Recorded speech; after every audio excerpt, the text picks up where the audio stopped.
decisive. You had your chance. Hold the line.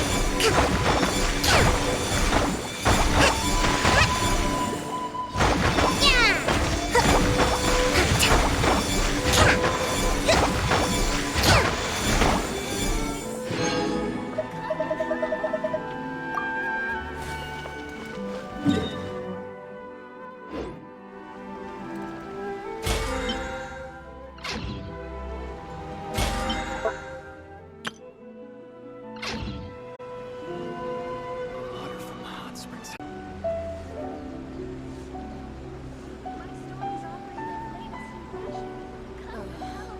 Is there anything in the world that will satisfy my taste buds?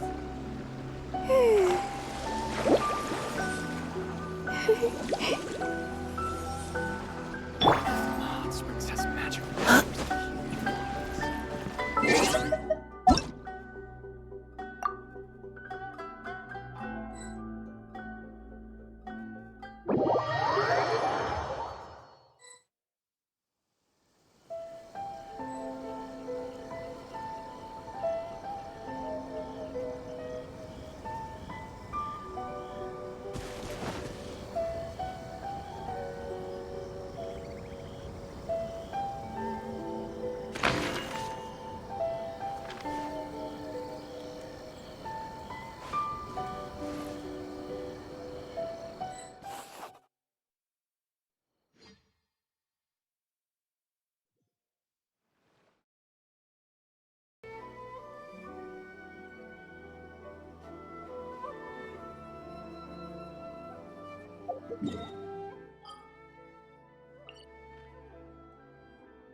Ad Astra app. Thank you for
Allow me.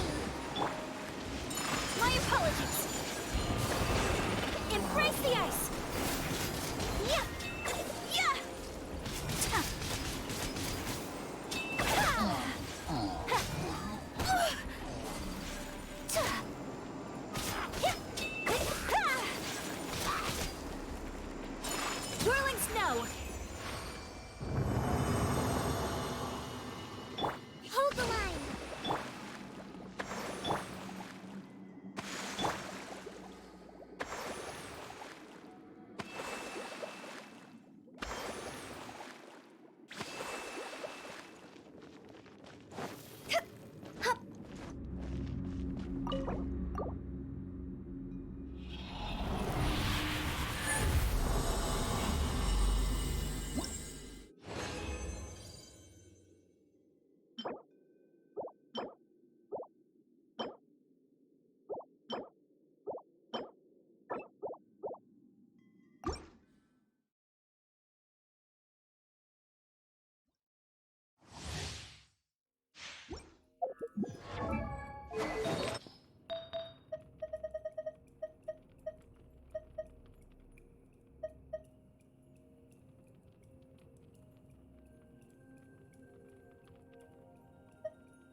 Whirling snow!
This realm is...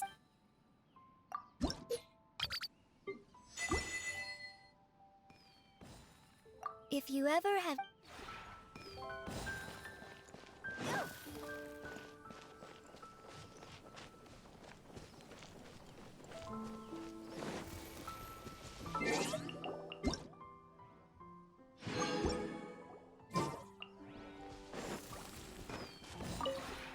This realm is...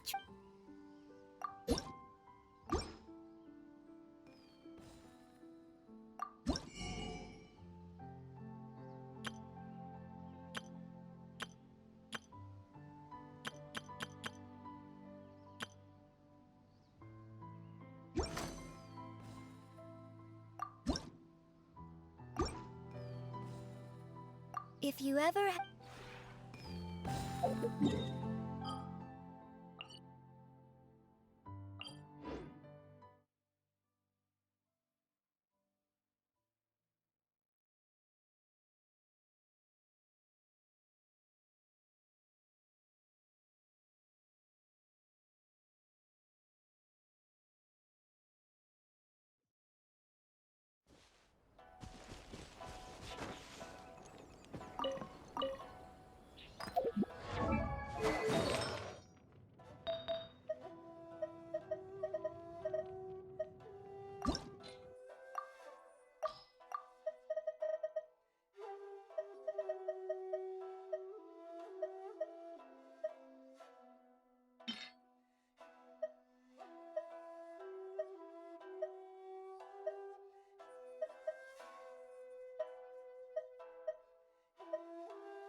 Next on the agenda...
More speed.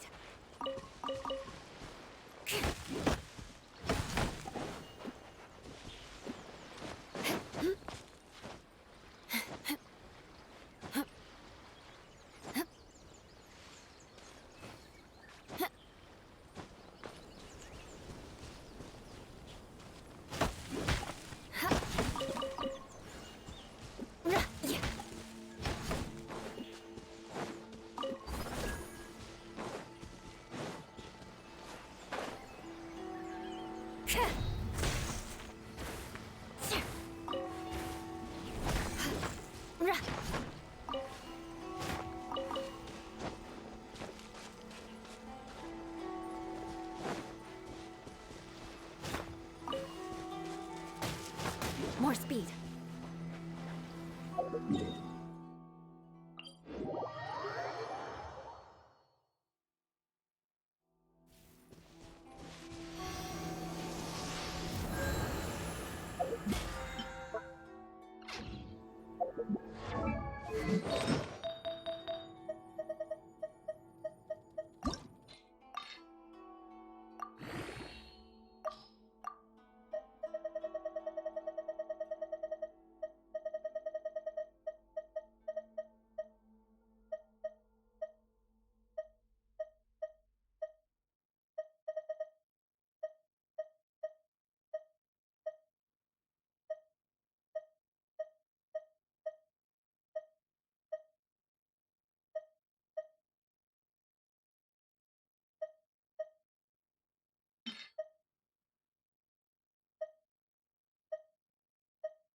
You want to learn some Favonia's plate?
Welcome to Netsuke no Gencraft. Can you make things other than sculptures as well? It has magical powers to heal your body and soul.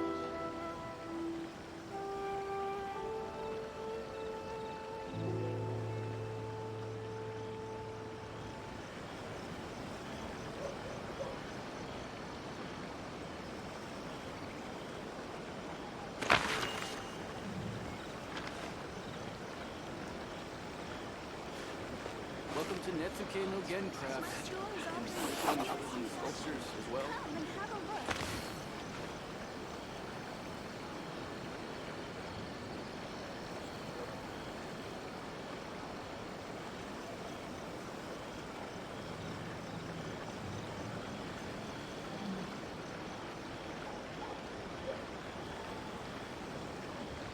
Welcome to No Netsuke matter no what Gencraft. kind of environment you may find yourself in, with thorough reconnaissance, you should be able to establish a safe route.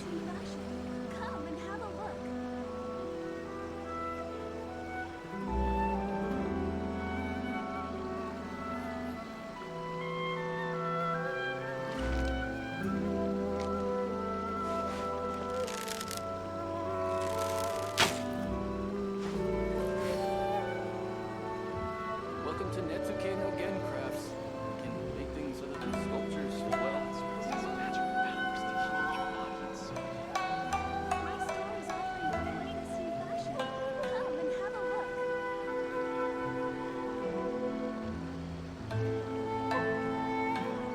verifying our current position.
Next on the agenda.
That's close enough. A new punching bag.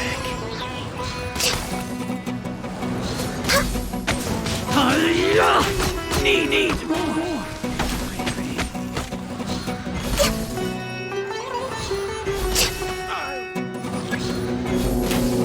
I'll take my leave.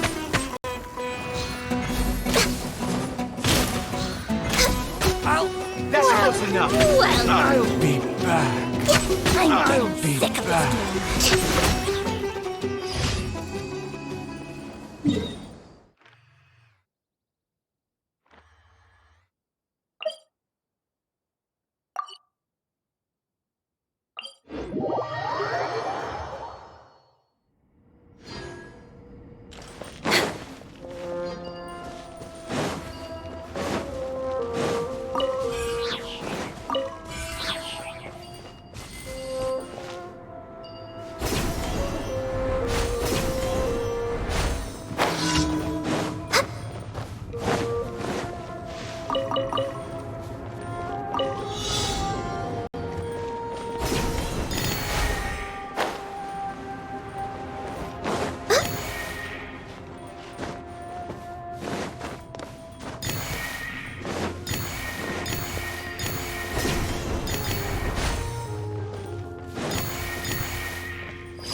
We're way behind schedule.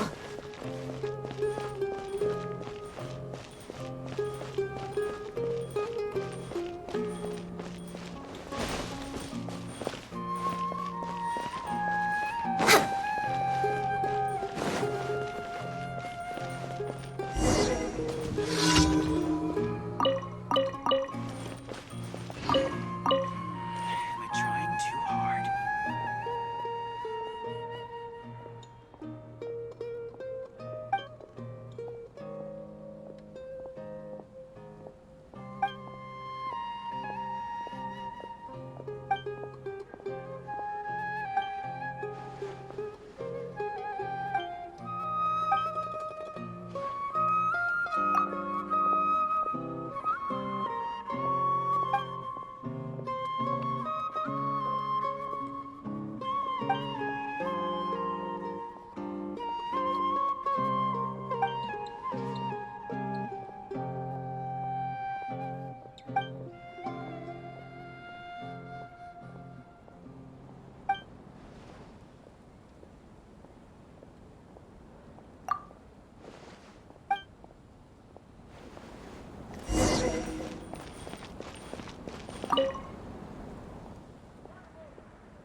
Ad Astra. Thank you for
solidify!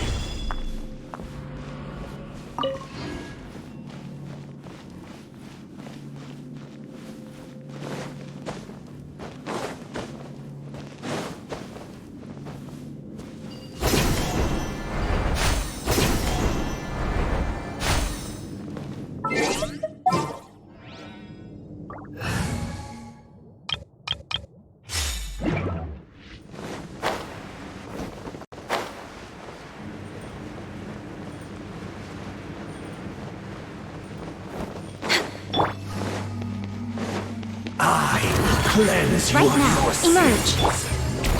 The Temple of Wisdom! Salvation belongs to Blaze the over. abyss. Access denied.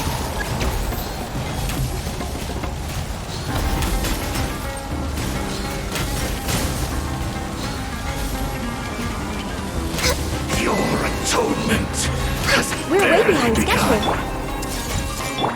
Rest and revamp! Right now. Righteous retribution! Do not fight your salvation! The road to redemption! One more sin upon your soul! Next time, Emerge. Right now. Right here. A sight to behold. Emerge. Right now. Of your sin! Born of Ice and... Hey! Covenant of the Deep! Stray!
the air is just right.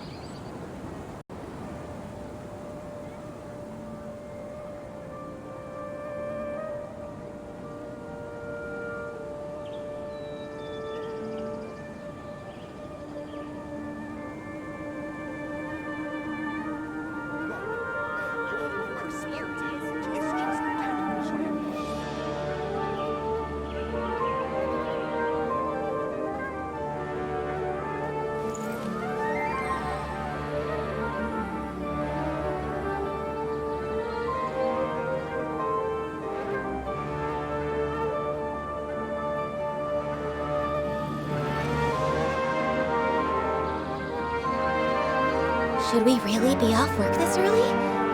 There is still a lot left to do.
Oh, we meet again.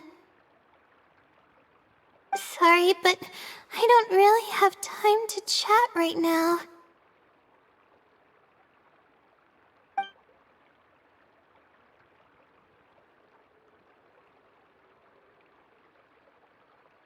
Oh, come to think of it, I haven't seen Twirly Whirly in a long time. But no, now's not the time for that. I was originally looking up some information at the House of Dana, but the more I read, the more I realized that my thesis is horribly lacking.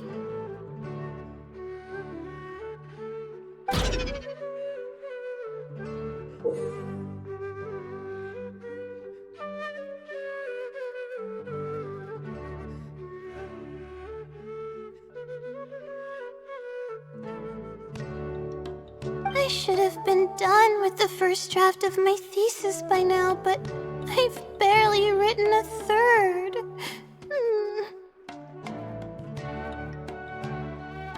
Well,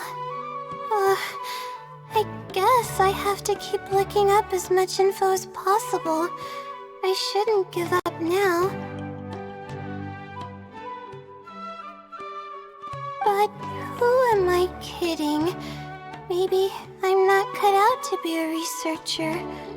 Maybe I shouldn't have come to the academia in the first place. All I've done is cause trouble for my advisor and classmates. I should probably notify my advisor sooner than later, so he can focus his attention on the other students.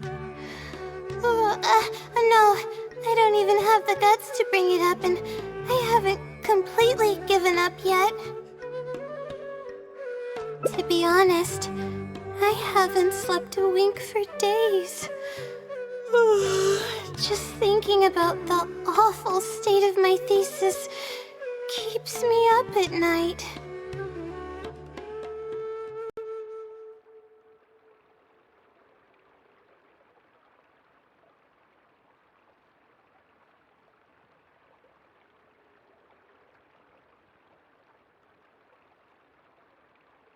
Lack of sleep hinders my ability to focus, and if I can't focus, I can't do any proper research or thinking.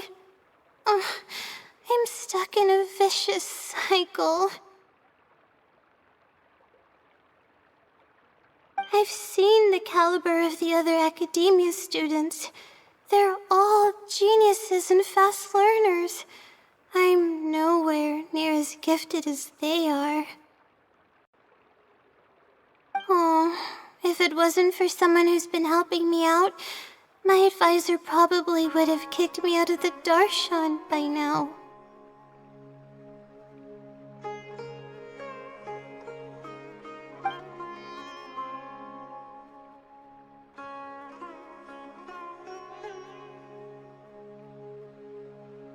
Huh? What's that? A fungus with a long beard? There's no such thing. Though, if there were, I'd love to give it a pat or two. This might sound strange, but I actually don't know who's been helping me. I don't even know if they're a person or not. Due to my lack of sleep, I sometimes get dizzy and faint when I'm stressed out. Yeah, but oddly enough, when I wake up, all the things I was stressing over are taken care of.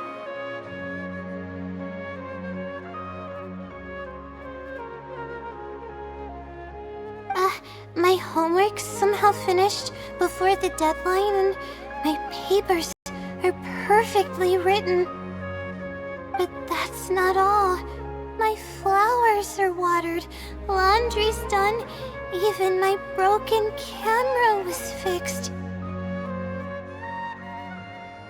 I really don't know what's going on, but for now, I'm calling the phenomenon a blessing from the stars. Maybe the stars above decided to help out after seeing all the effort I put into my research. If that's even possible. But there's no point in me studying at the academia if I keep relying on this mysterious phenomenon. It comes down to my own efforts, improving one step at a time. How else can I honor my parents and live up to the expectations of everyone who knows me? Oh no, I've already spent too much time chatting. I still haven't made much headway on my thesis. At this rate, I'll need the Wisdom Sealy's help. Yes, but time's of the essence, so I have to take what I can get. Oh, sorry. I'm just making excuses. But the Wisdom Sealy is truly amazing and freely shares its endless knowledge.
If you want its help, all you have to do is write down your question, and you'll get a response a short while later.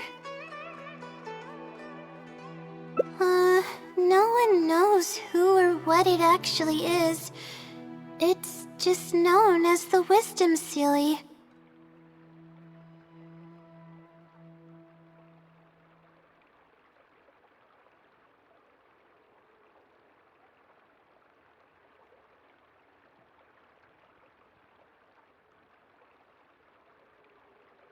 But getting an answer all comes down to the Sealy's mood.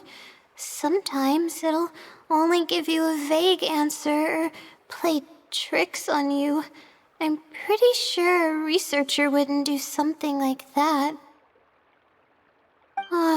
all I can do right now is hope that it helps me. Who knows if it'll happen this time? I can't put all my eggs in one basket.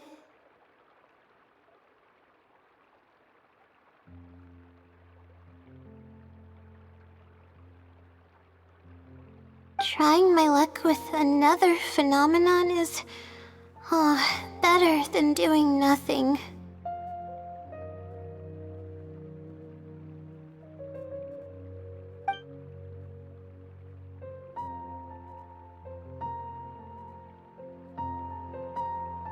Oh, really? But I don't want to take up your time. Sorry for the bother. You're too kind.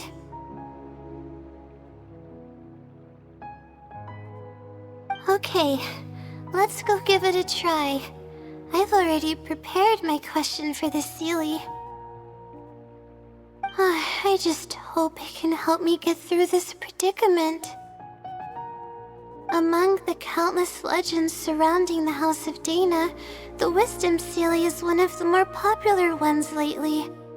It hasn't been around for long, but word of the Sealy's existence spread like wildfire. Many people have claimed that they've received a reply from it.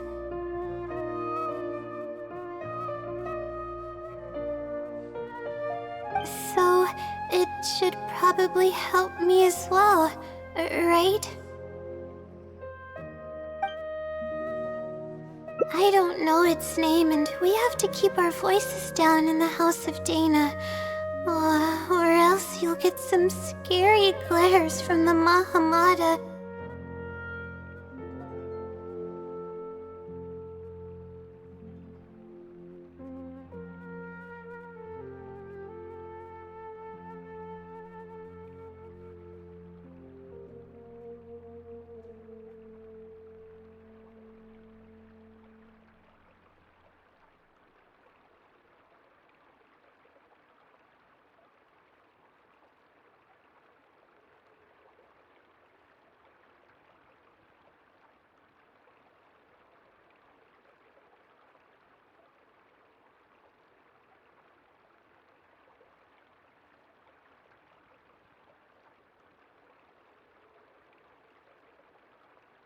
Let's split up and ask around about the Sealy. Hopefully someone knows something more.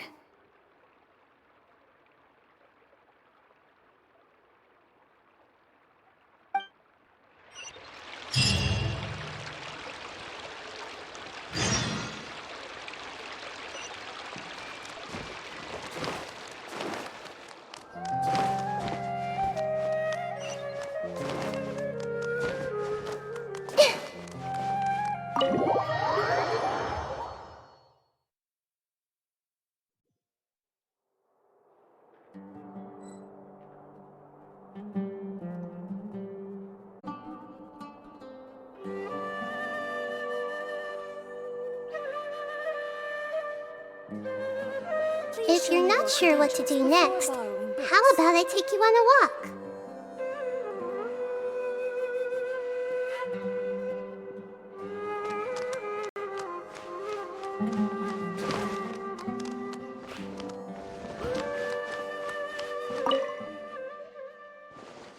Excuse me? Have you ever heard of the Wisdom Sealy?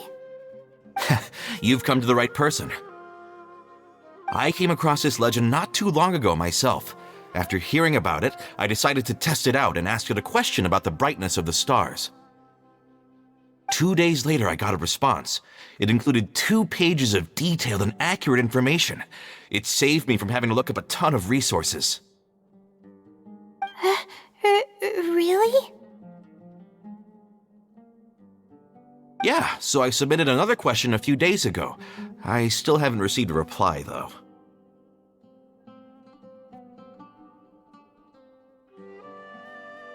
That sounds like what others have said.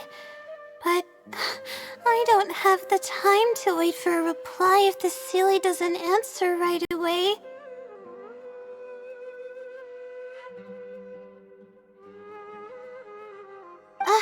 Whatever.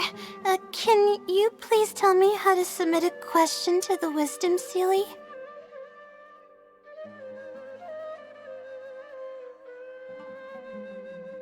It's quite simple. Go to the bookshelf over there and find either Theoretical Astrology or a quick reference guide to astrology cases.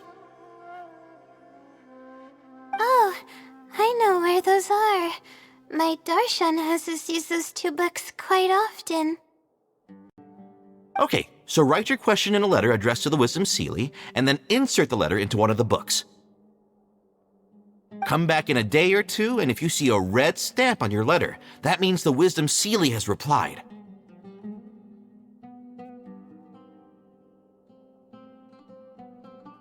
However, if the stamp never appears, then that means the Sealy doesn't want to answer your question. I see. Thank you so much. I'm gonna go write down my question. Hopefully the Sealy replies.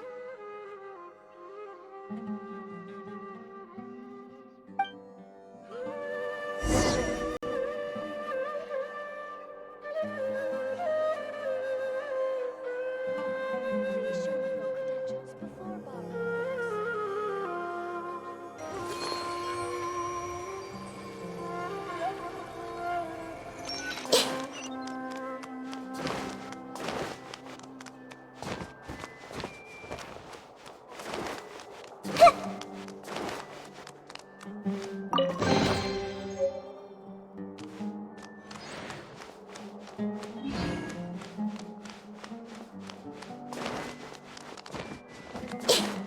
Please show me your credentials.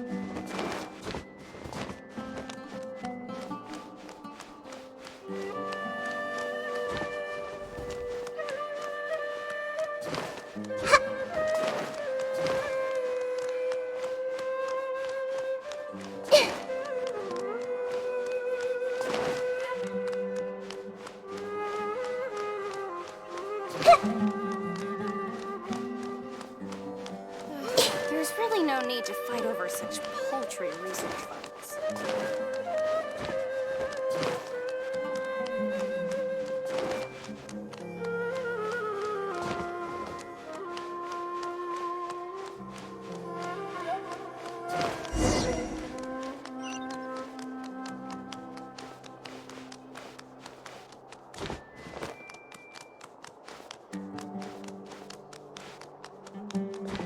When can I return home?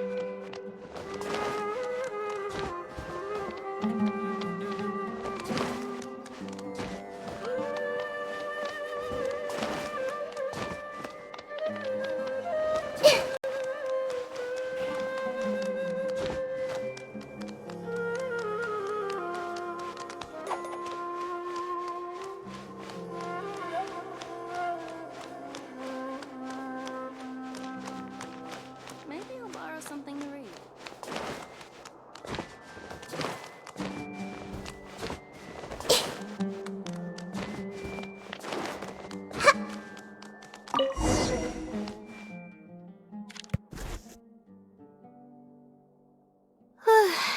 Finally, I wrote out my question and put it in the book. Wait, I guess. Let's give it some time. I'll come back tomorrow to check on it. Don't worry about me if you have other things to do.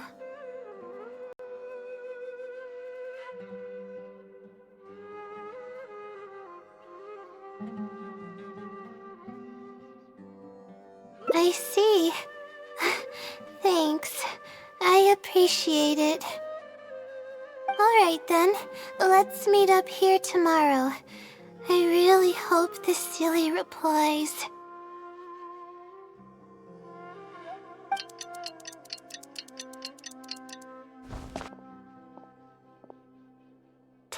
to look at the letter. Please let there be a stamp. Please let there be a stamp. There's a red stamp on it. The Sealy responded. Fantastic.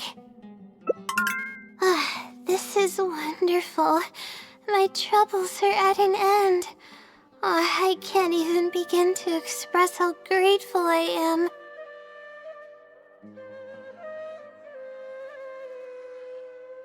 Let's take a look at what it wrote.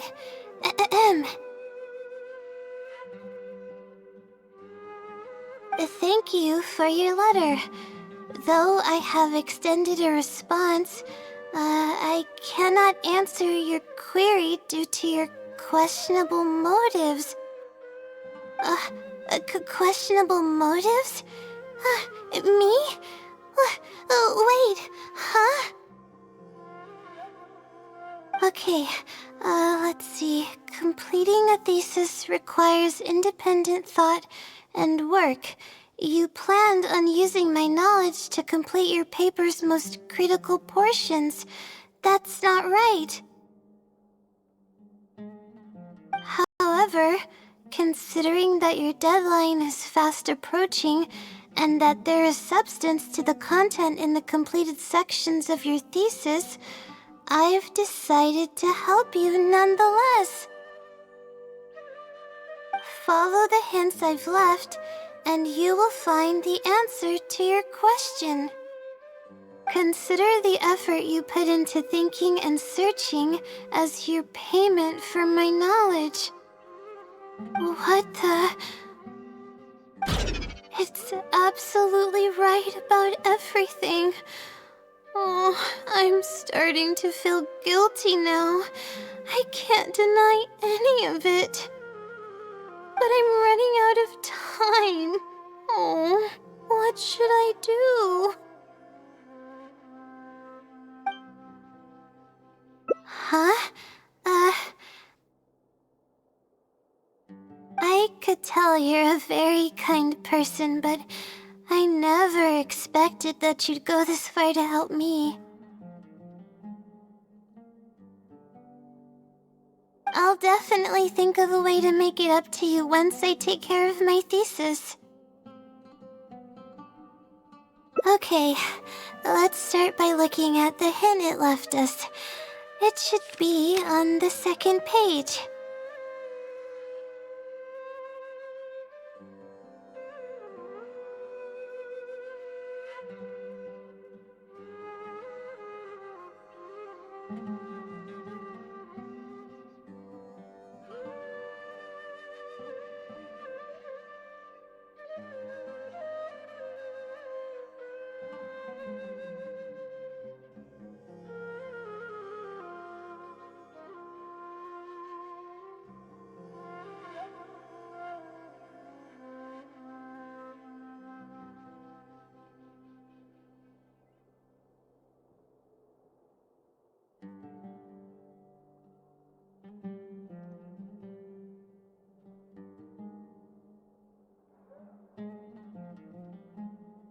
The first clue lies hidden on the road of wisdom.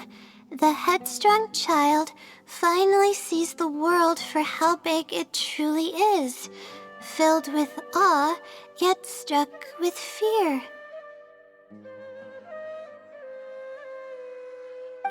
That's it? Not even a picture or any other marking to go off of. This is pretty abstract.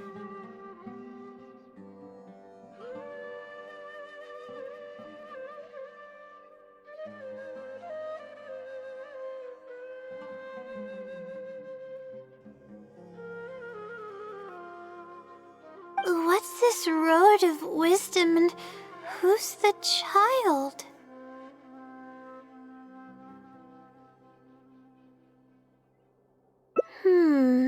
Possibly. That sounds like a natural conclusion. So, is the road of wisdom the road that leads to the academia then? Wait, I think I get what it means by the child and awe and fear. When I first left home, it took me days to reach Sumeru City. Oh, I was completely shocked when I first saw it with my own eyes. It was so grand and awe-inspiring. Pictures of the city simply don't do it any justice.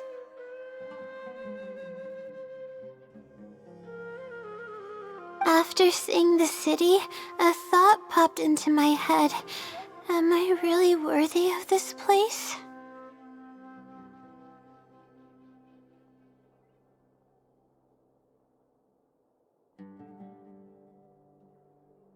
Worry, fear, or whatever you want to call it.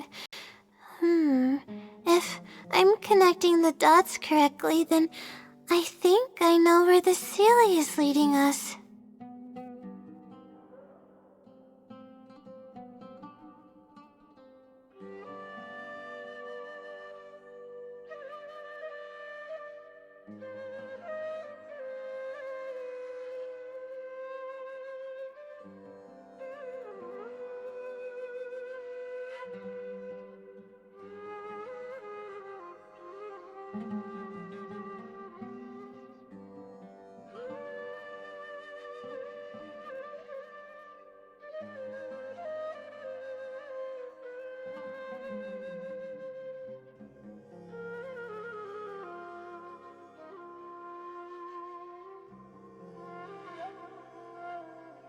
But how does it know my feelings so well?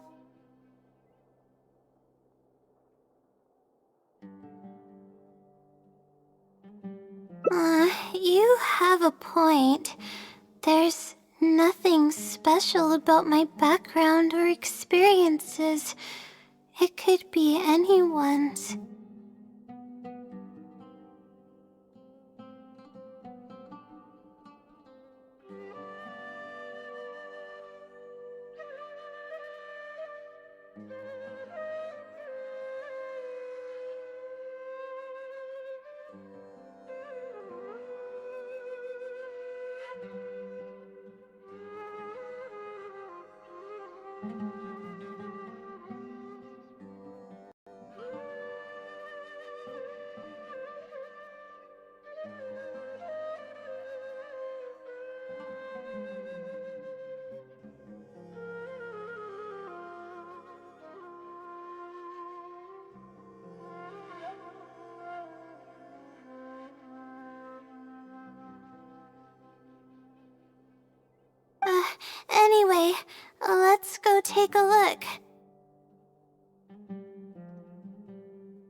we should be close. This is the way I came when I first traveled to Sumeru City. Aw, it's been way too long since I last visited home.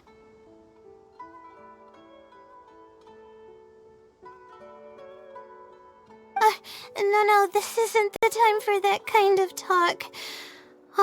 We have to hurry and find the clues that the Sealy left behind. It is. Relying solely on what the Sealy said might not be viable.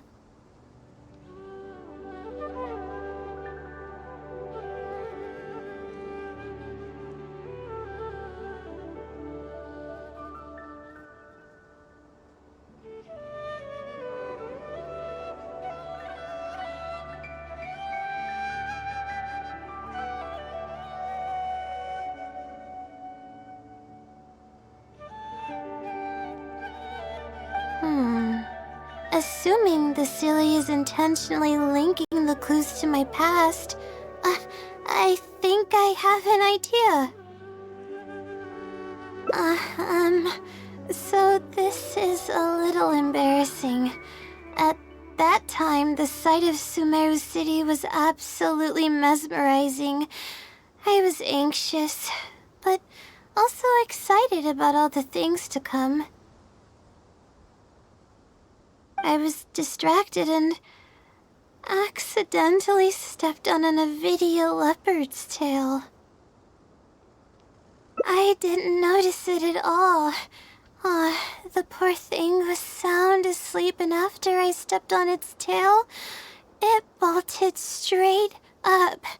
I freaked out and ran as fast as I could. There were actually more Avidia leopards sleeping nearby, and they were all faster than me. I almost got bitten a couple of times. Good thing someone from the Eremites heard me shouting for help. They managed to scare off the leopards. Yeah, but when I finally managed to calm myself down, I noticed that the talisman my mother had made for me was missing. It's extremely precious to me. Ever since I was little, I would always carry it with me whenever I'm doing something important. I also had it with me when the academia conducted its selection exam at my village. I checked my bag at least a dozen times to make sure the talisman was in there. I feel much more at ease knowing that I have it with me.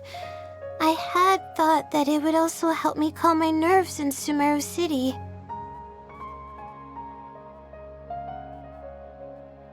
But I ended up losing it before I even finished registration at the academia. Yeah, and that's when I started having sleeping problems. I just began to sleep less and less each day. Losing a talisman like that is definitely a bad omen. Oh, sorry. I'm starting to ramble again.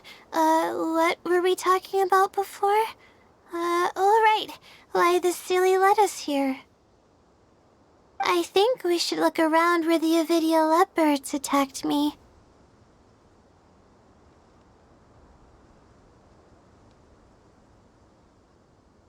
If the Sealy is trying to make me remember things that happened in the past, it would make the most sense for it to hide clues in memorable locations.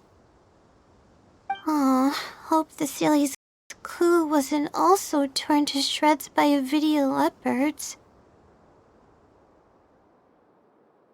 Yeah, that's the only way we'll know for sure.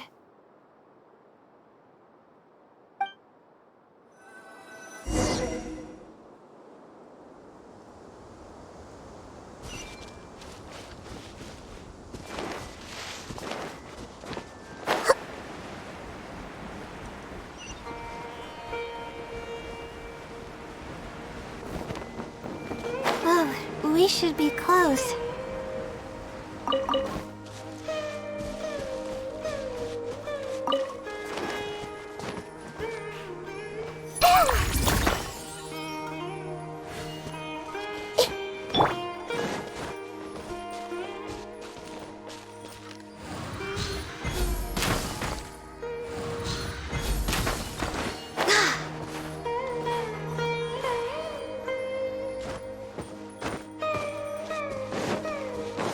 We're waiting.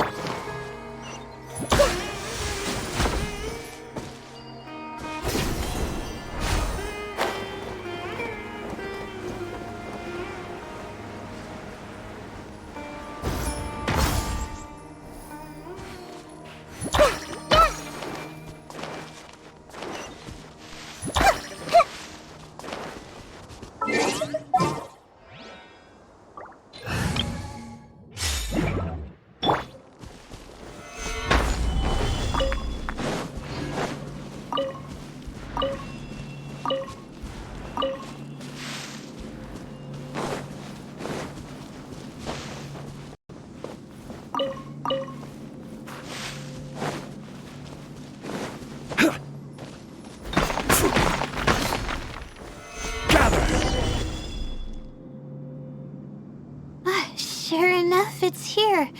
And in a really obvious place. That pretty much confirms my hunch about the Sealy's intentions. I don't know, but how did it know about all these details? I've hardly told anyone about this stuff. It's not hiding somewhere and spying on me, is it? Oh, that's a scary thought. Anyway, let's look at the clue we found. Seems like you haven't forgotten about your very first failure. See? It knows everything. I have no idea what's going on. No wonder the Sealy is becoming legendary. Let's keep reading the clue. I've placed the second clue where heaven meets water. The answer, seemingly amongst the stars, was ultimately washed to some unremarkable place downstream. Just as I thought. It's something to do with me again. If the first clue was any indication, then the location described in this clue should also be related to my life experiences. Most Ratawahist research is related to studying the stars. My own thesis work often requires me to go in the field and collect astrological data.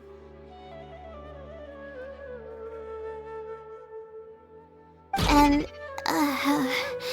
let's just say there's another devastating and unforgettable failure I had. But that can't be helped, right? We do many things not because we want to, but because we have to.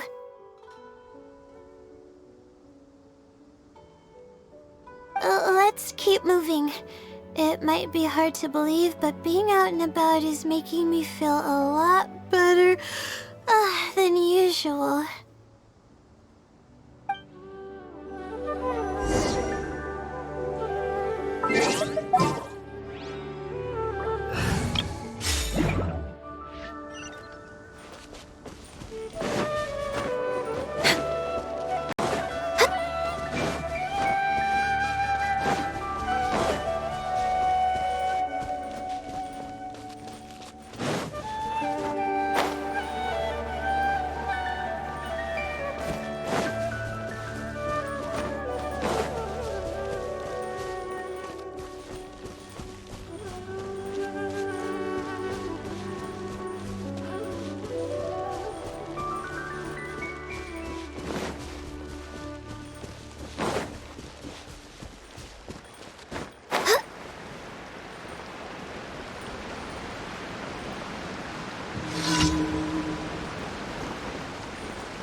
next on the agenda?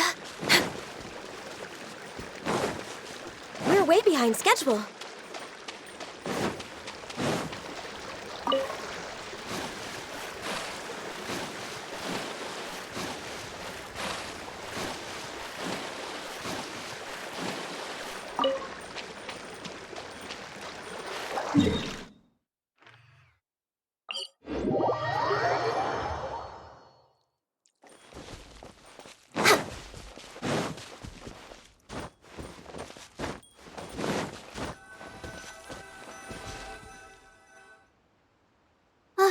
We're here. That's the spot.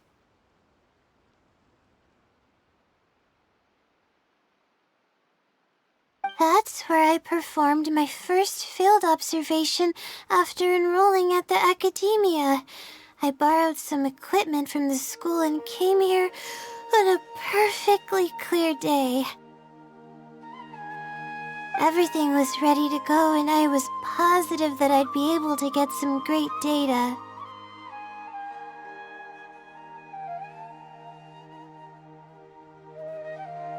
But the equipment was a little heavy, and I didn't notice that the ground was muddy and some spots were unstable.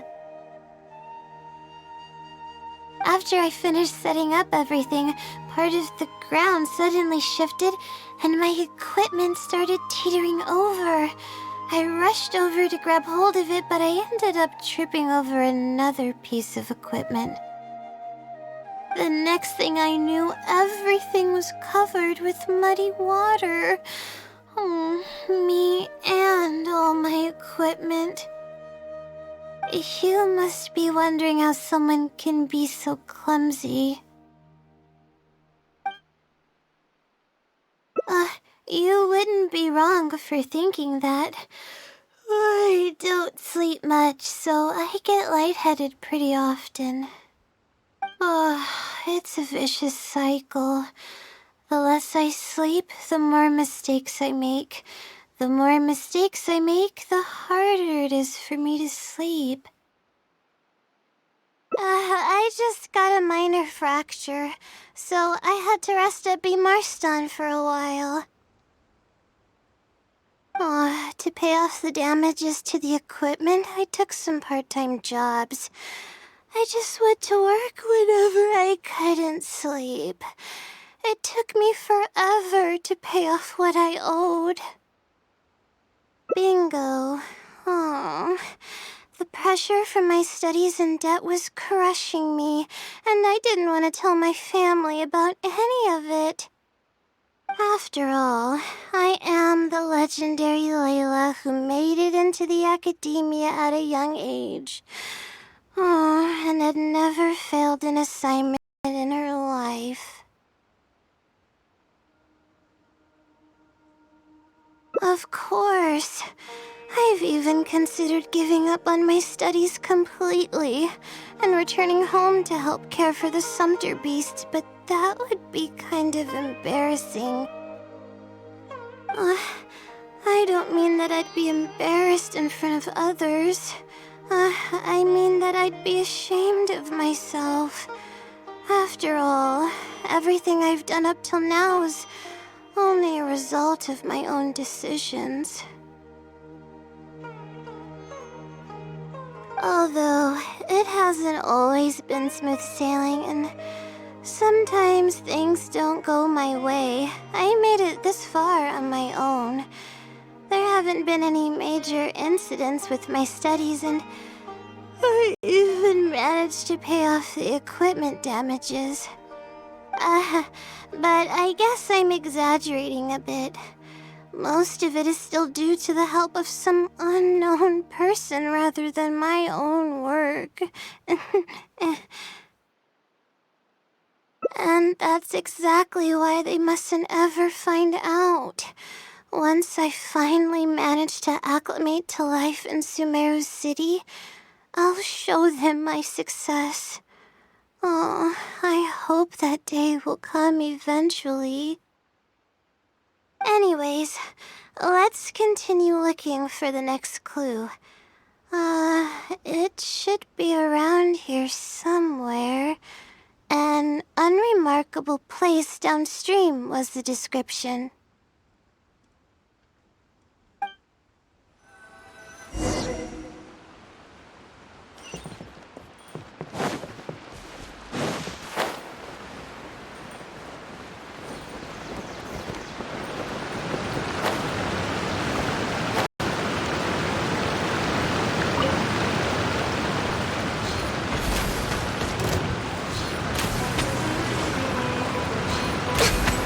I'm getting sick of this game.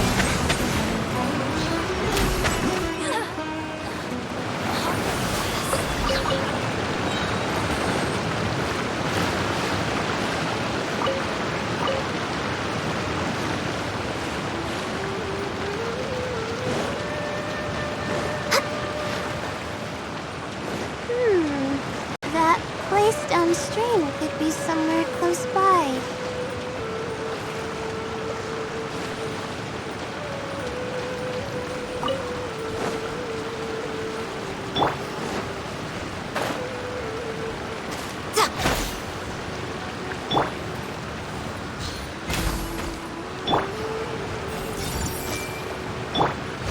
Hold the line!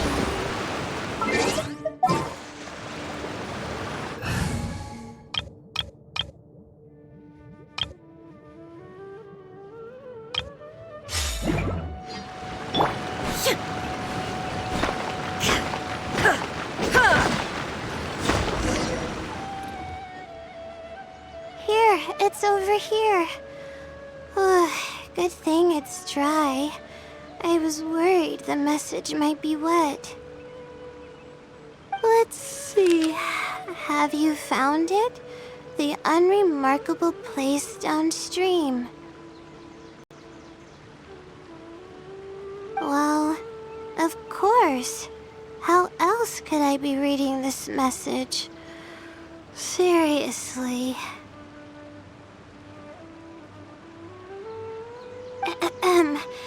I've placed the third hint at a crossroad without a cross. You can turn left or right, but turning back shouldn't be an option.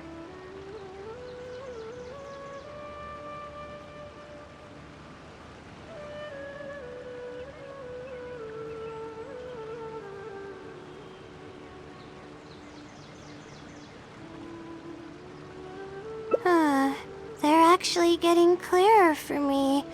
I was sort of expecting this even before I read the message. I don't know if the clues are following a timeline or if they're based on the amount of regret I have. Either way, this incident was bound to come up sooner or later.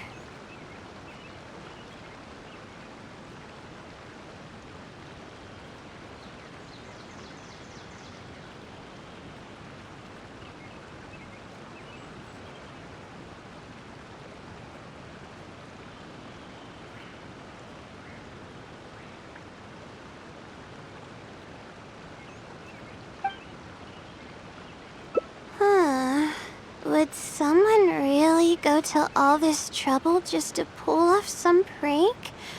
I can't make heads or tails of it.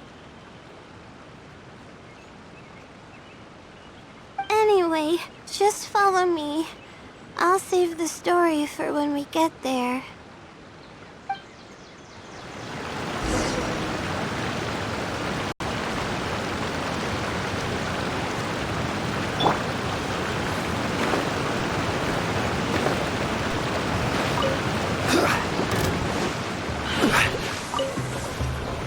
Solidify!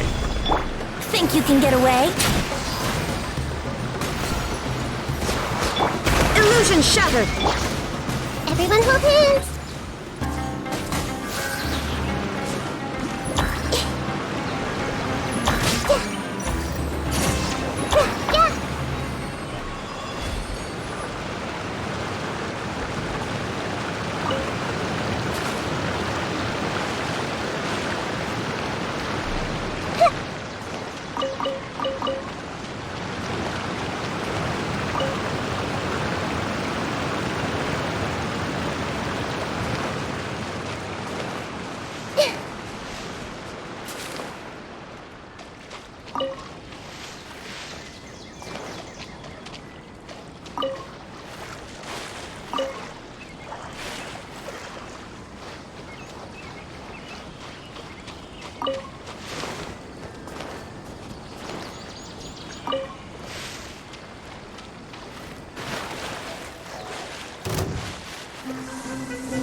This is the place that immediately came to mind when the hint mentioned a crossroad.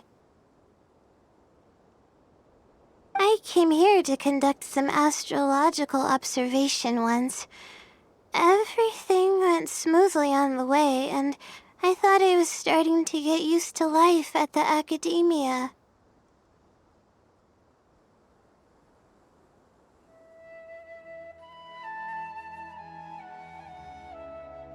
But just as I was about to set up the observation equipment, I heard a strange sound coming from nearby. I made my way here and discovered a bunch of bandits robbing someone.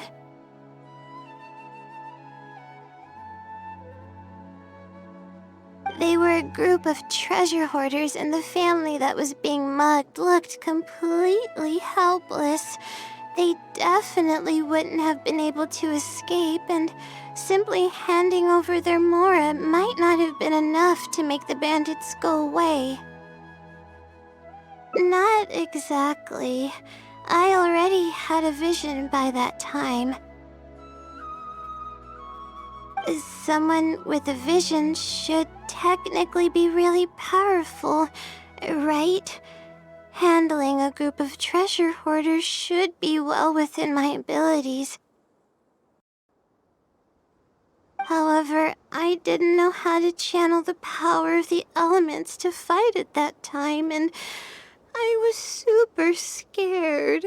I wielded immense power, but I didn't feel any stronger than just an ordinary person. Then I ran away.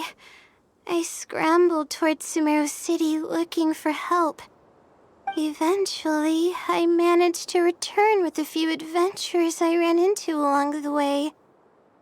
It took longer than I had hoped, and by the time we made it back here, the treasure hoarders and the family were gone. I don't know if the family only lost their belongings in the end, or if something worse happened to them. I faced a lot of problems after coming to Sumeru City, but this incident is one that I regret the most. I sat on the ground and began to cry. I could have stepped in to help that family. Would it have ended differently if I were just a little braver? Aw, thank you for trying to comfort me, but I can't stop myself from thinking that way. It's just as the silly said. Turning back shouldn't be an option. However, I can't help but think about running away whenever I'm faced with a challenge.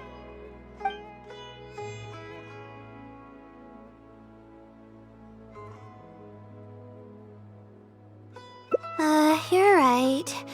The more challenging it gets, the harder I should try. I'm feeling calmer now. Okay. Let's go look for more leads nearby. We're probably getting close now. Let's search this area.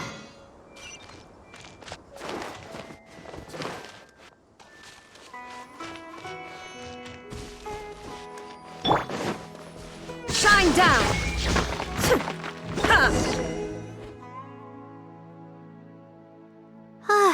Here it is, just as I thought. The Sealy must have placed it here in advance. Let's see what we have this time. Whatever it is, I'm ready.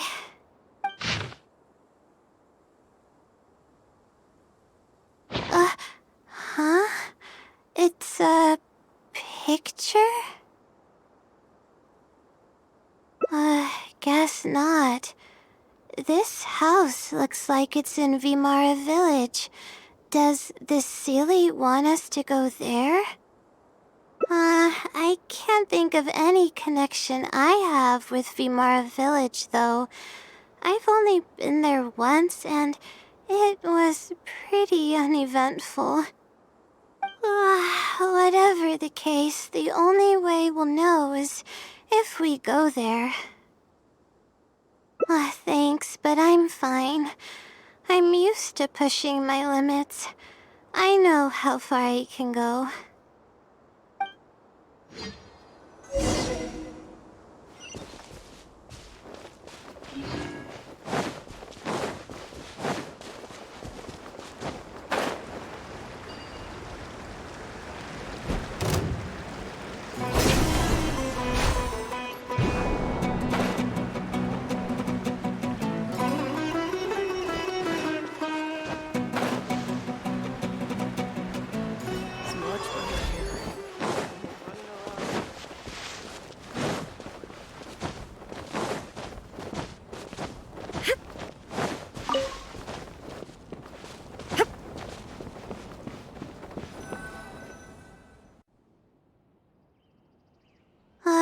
Let's see.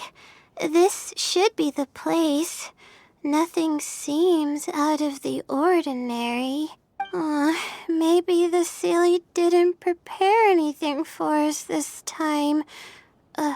Or does it want us to knock on the door first? If we're wrong about this, it'll be super awkward. You're right.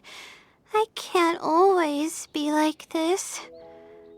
Sometimes it's better to take action than overthink every little thing.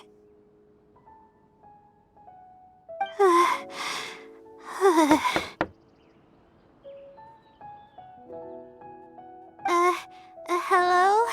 Is anyone home? Coming! Just a moment. Oh, it's you, Layla. How nice of you to stop by again. Huh? Do you know me? That's no way to greet a friend. Of course I know you. Is this a friend of yours? Or perhaps a classmate? A friend. I'm having a little trouble with my thesis, and we happened to be passing by. I don't know either. I don't even know where to begin. I recognized him immediately. He's one of the people that was getting robbed by the treasure hoarders. But he shouldn't know anything about me. He shouldn't even know who I am. Yeah, but that was before the robbery. I was just passing through. Even if he saw me, he wouldn't know who I am. He didn't notice me during the robbery. Is something the matter? I appreciate your kindness, but I really can't remember how we met. I'm sorry. So you aren't joking? Do you still remember when my family and I were being robbed by a gang of treasure hoarders? Yes, but I don't think I was of much help to you all. How so? You told us everything yourself the last time we met. My family and I were surrounded by treasure hoarders, and I didn't know what to do. But then, we heard people approaching in the distance. Those treasure hoarders were the first to hear them coming and started to flee the moment they sensed the situation wasn't going their way. They didn't even bother taking anything with them. I wasn't sure what had happened, but the treasure hoarders were scared off. I immediately grabbed my wife and child and got out of there. I see. I'm so glad that you and your family were unharmed. I thought it was a party of adventurers that happened to pass by, but later you told me that you had spotted us and ran to find help. You were amazing. You managed to keep a level head even in the midst of danger. I know you have a vision, so those treasure hoarders wouldn't have been a match for you. but they might have harmed me and my family if their backs were pushed against the wall. Wait, that's not exactly what happened. I still regret not helping out sooner. Anyway, when did I come here last? I don't seem to remember. It's been some time, but not too long ago. I don't recall exactly when. What's wrong? Nothing's coming to mind? Nope. I'm sorry. I still can't seem to remember, even after everything you've told me. Maybe I'm just under too much pressure. You came over and ate with us, and you played games with my son. If only we had taken a picture. Oh, you forgot a package here from that visit. You'll definitely remember once you see it. Wait here, I'll go fetch it. A package? I left a package here? Wait! This is it! This is the talisman that I lost, the one that my mother made for me. Yes, this is definitely it. She made it herself. It's the only one of its kind. There's also a letter here. Was I planning to send it to someone? Let's see who the recipient is. To Layla? No! I swear I've never done anything like that. What is going on? Let's open it and see what this is all about. Hello, Layla. It must have been quite the endeavor to follow the Sealy's hints all the way here. Great work. Self-reflection is a wonderful quality to possess, but you'll only end up hurting yourself if you overdo it. Failure is a stranger to no one. The purpose of self-reflection is not to indulge in the pain of failure, but to succeed in your next attempt. If you're reading this letter, then you have succeeded in taking the first step. On the back of this letter is the core information that your thesis is lacking. It's actually been done for a while now. It only feels inconclusive because it's missing a concise summary to tie it all together. I hope that this journey has provided insight for your life ahead. From the bottom of my heart, I wish you courage as you carry onward and hope that you fulfill the expectations you hold. Always watching over you. Sincerely, the Wisdom Sealy. Oh.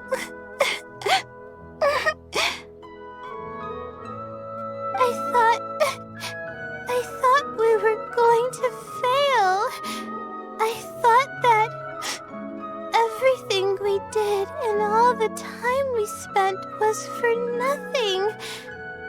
But the Sealy wasn't messing with me after all. I doubt it. I mean, unless I somehow came here while I was unconscious and don't remember it. Although, having said that, I have heard rumors claiming that I sleepwalk a lot. But even then, that doesn't necessarily mean that I'm actually the Wisdom Sealy. It could have just helped me while I was sleepwalking. I'll write back and ask to meet with the Sealy and see how it responds. Even though I still have a lot of questions, this experience was fruitful enough.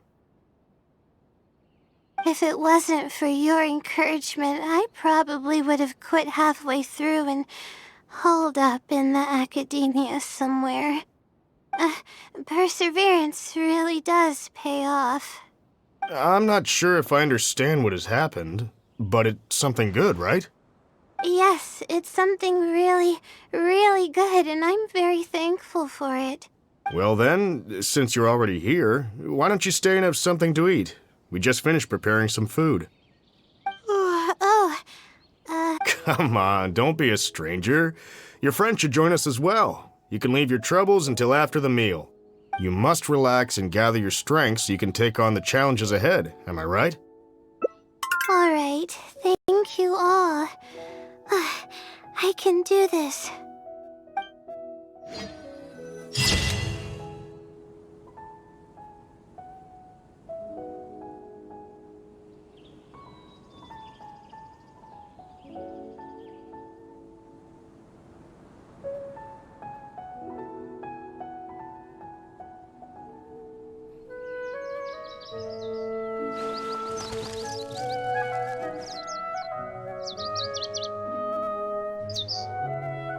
There's a lot of great stuff here. Don't miss out.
There is no escape!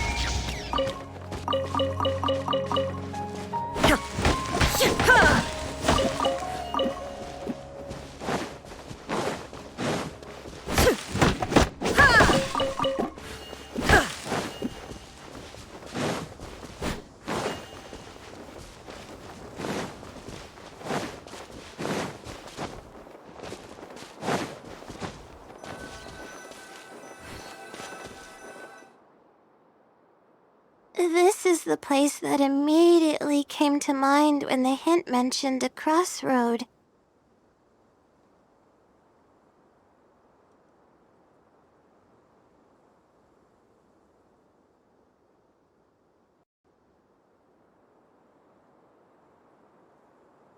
I came here to conduct some astrological observation once. Everything went smoothly on the way, and I thought I was starting to get used to life at the academia. But just as I was about to set up the observation equipment, I heard a strange sound coming from nearby. I made my way here and discovered a bunch of bandits robbing someone.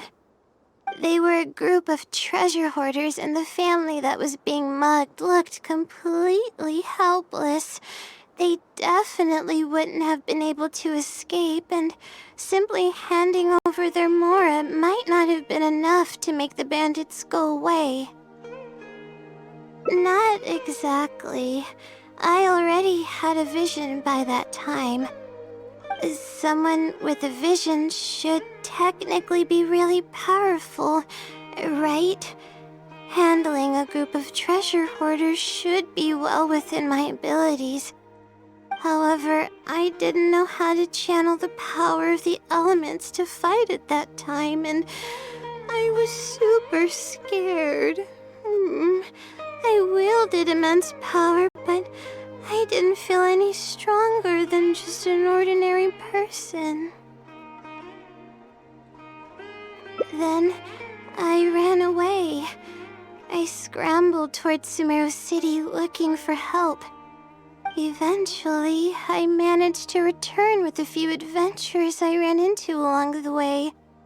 It took longer than I had hoped, and by the time we made it back here, the treasure hoarders and the family were gone. I don't know if the family only lost their belongings in the end, or if something worse happened to them. I faced a lot of problems after coming to Sumeru City, but this incident is one that I regret the most. I sat on the ground and began to cry. I could have stepped in to help that family. Would it have ended differently if I were just a little braver? Aw, thank you for trying to comfort me, but I can't stop myself from thinking that way. It's just as the silly said. Turning back shouldn't be an option. However, I can't help but think about running away whenever I'm faced with a challenge.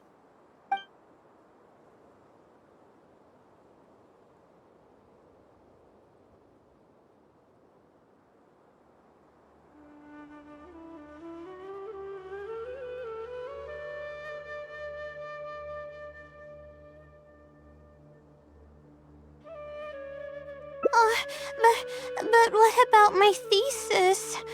We still haven't found the Sealy's answer yet.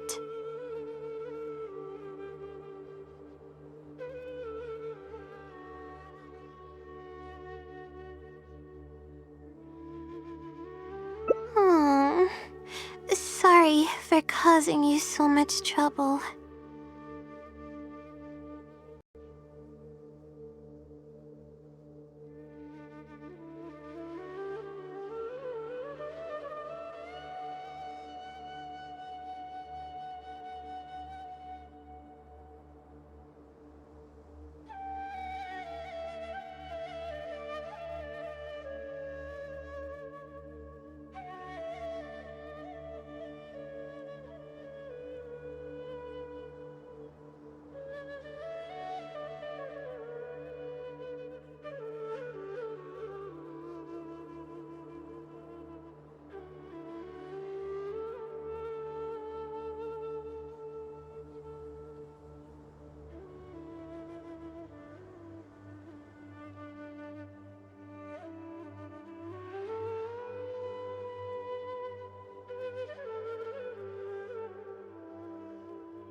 actually don't have much stamina.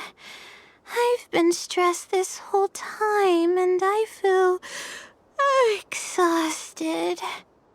I'm really sorry.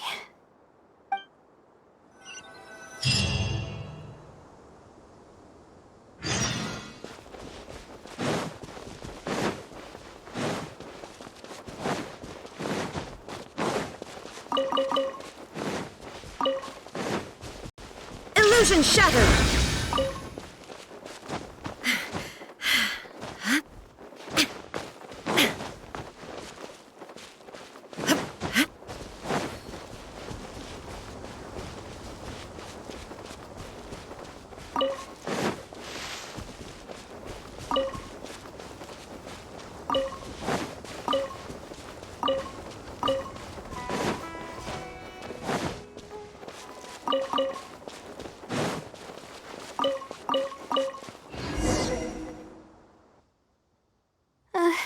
Let's stop here. I don't think I can walk any further. Alright, I'm gonna give my legs a rest. I'll be waiting for you here. I feel bad for making you go through so much trouble for me. Oh, if only I were more capable. I'm sorry. I always find myself having to apologize. But enough of that. I need to pull myself together. The memories I've been reminded of are all really taxing. I cannot just give up this time, even if my head's not in a good place. Letting these heavy feelings get the best of me will only slow us down.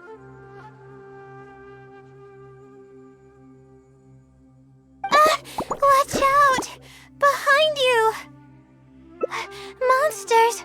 A lot of them, too. Why didn't we see them coming? No, I'll fight too. But I want to help. I can't just sit back and watch you while you fight. Don't worry, I can handle myself. I mustn't keep repeating my past regrets. That's the most valuable lesson I've learned today. I should take action when I'm needed and give it my all when the moment calls. If you miss those opportunities in life, you may never get another chance to make up for them. Huh. I suppose that's fate. All right, let's take them all down.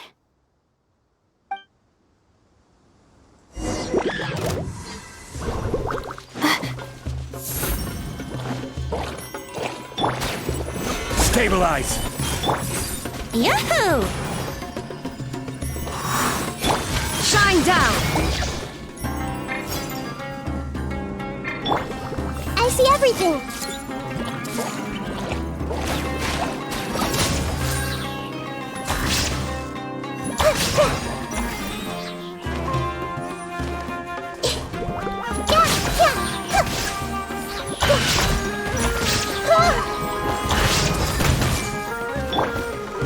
Solidify!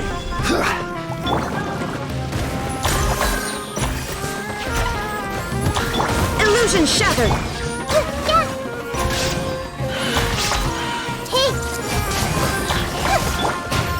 Stabilize! There is no escape!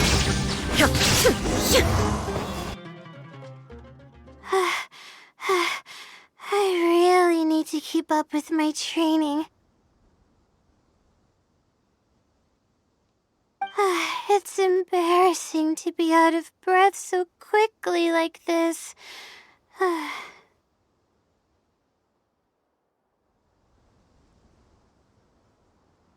Well, the only appropriate response would be to say that I'm fine, right? I'm pale due to lack of sleep, not because of the fight. But then again, I know you'd be able to see right through those words. I'm feeling weak. There's no hiding it.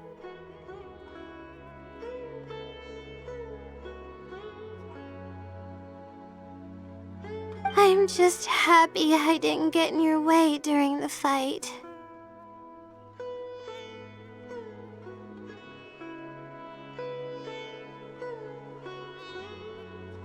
Oh, thanks for the compliment. I sure don't get to hear that often.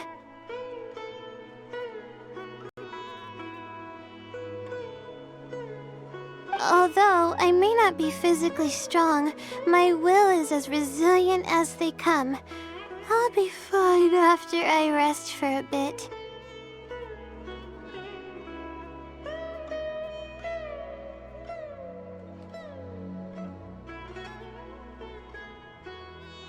Can you stay with me while I recover my energy? It shouldn't take long.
Inactivity serves no purpose whatsoever.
Finally, I wrote out my question and put it in the book.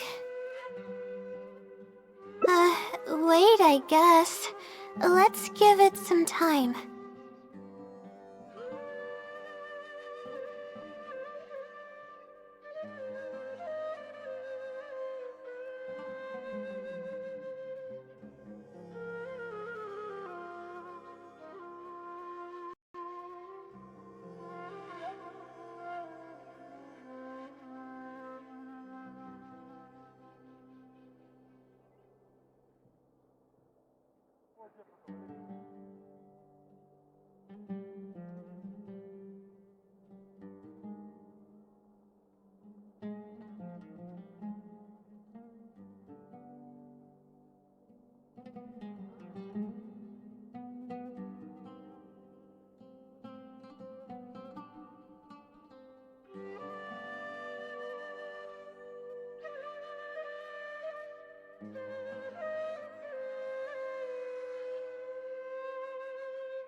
I'll come back tomorrow to check on it. Don't worry about me if you have other things to do. I see. Thanks. I appreciate it.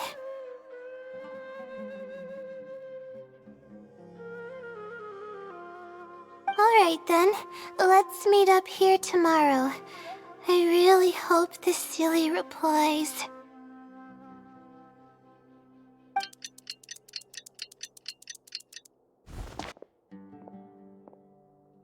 Time to look at the letter. Please let there be a stamp. Please let there be a stamp.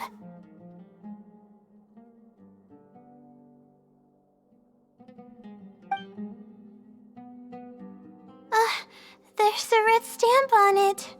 The Sealy responded. Fantastic. This is wonderful. My troubles are at an end. I can't even begin to express how grateful I am. Let's take a look at what it wrote. Thank you for your letter. Though I have extended a response, I cannot answer your query due to your questionable motives.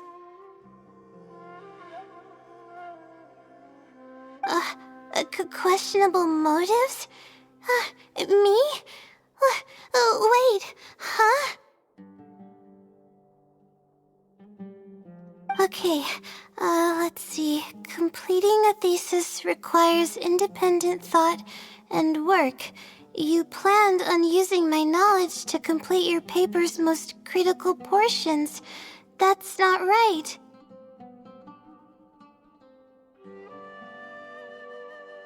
However, considering that your deadline is fast approaching, and that there is substance to the content in the completed sections of your thesis, I've decided to help you nonetheless.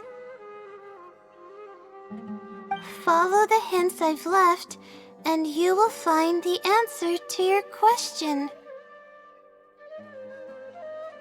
Consider the effort you put into thinking and searching as your payment for my knowledge. What the... It's absolutely right about everything. Oh, I'm starting to feel guilty now. I can't deny any of it. But I'm running out of time. Oh, what should I do?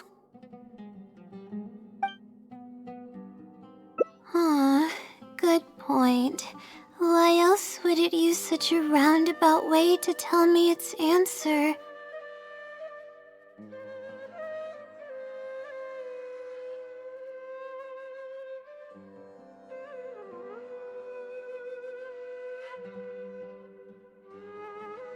Supposedly, everyone who's been pranked by the silly had angered it in some way.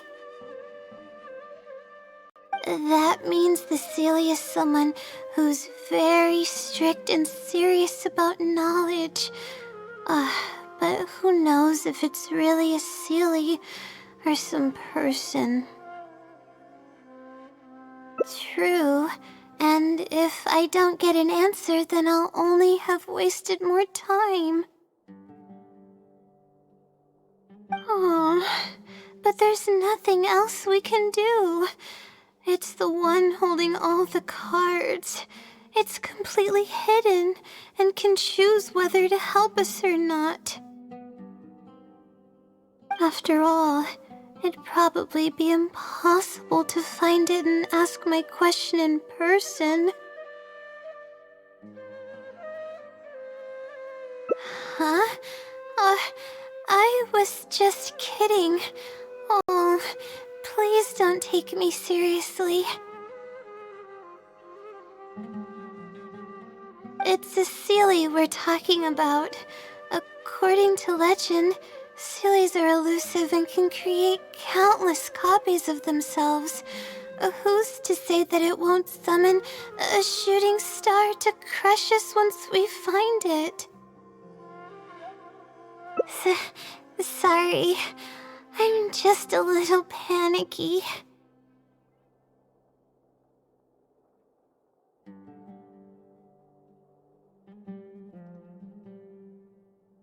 Okay, Layla. Calm down and think. If the Sealy is a person, then there has to be a way to track them down.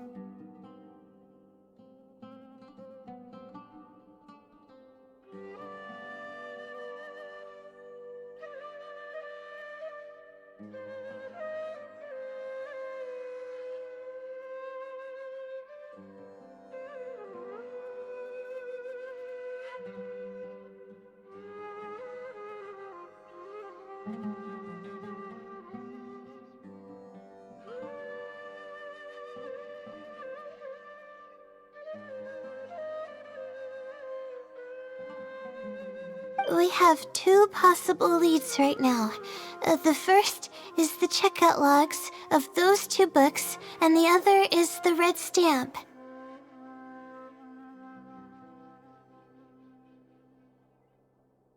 The red stamp bears the Retawahist emblem, which is used by a lot of people. It'll be hard to track down an individual, so we should probably start with the checkout logs.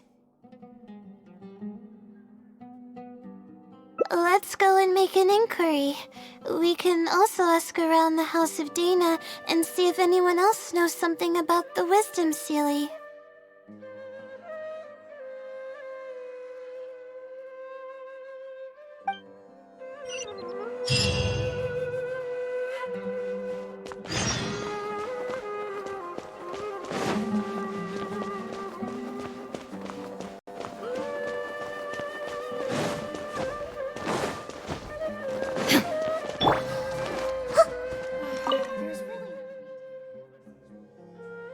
Hi there. Do you know anything about the Wisdom Sealy?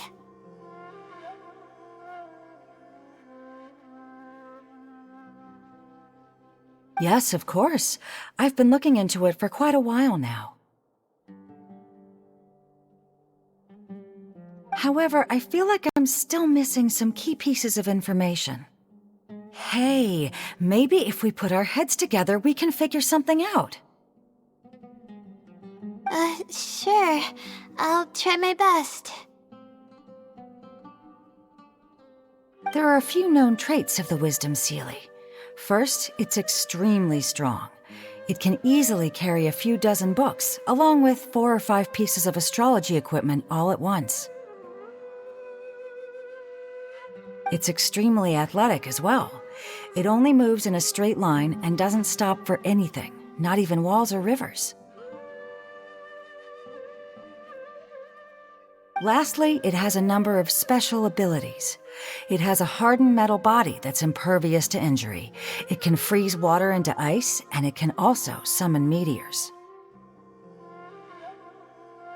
That doesn't even sound human. Well, it is a legend after all. It's no surprise that some details seem a little exaggerated.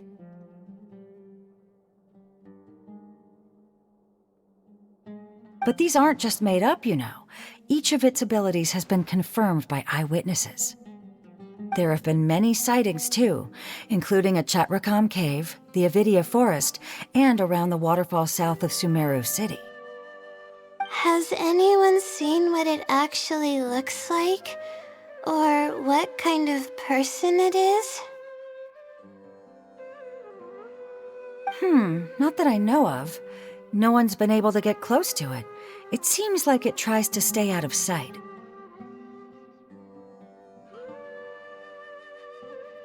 I would probably want to remain a mystery too, if I were someone as legendary as the Wisdom Sealy.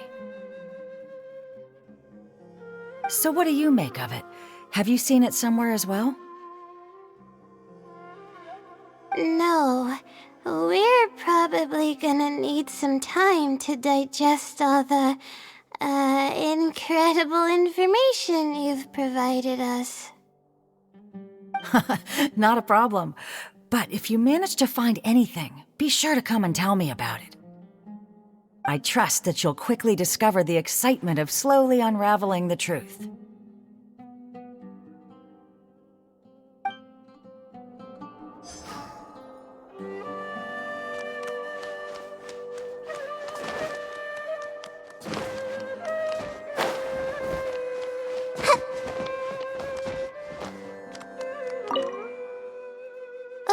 Hi there.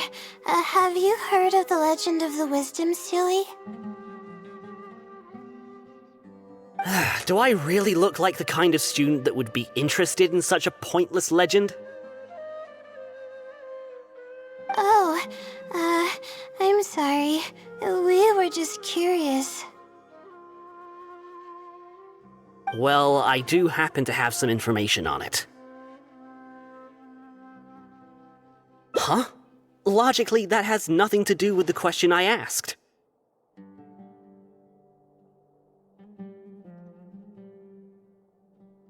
I just don't want others to see me as some poor excuse for a student whiling away my time in the House of Dana.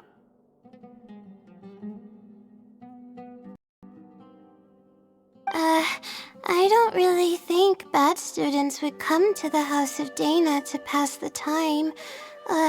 But anyways, you were saying?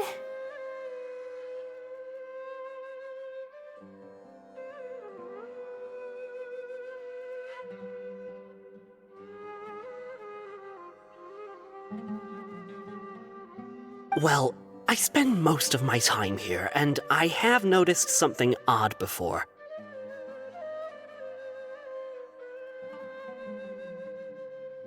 One time, late at night, a black shadow fell from above and landed in the central area of the House of Dana.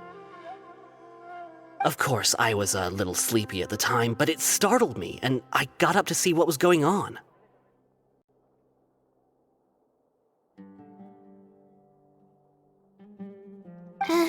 And then what happened?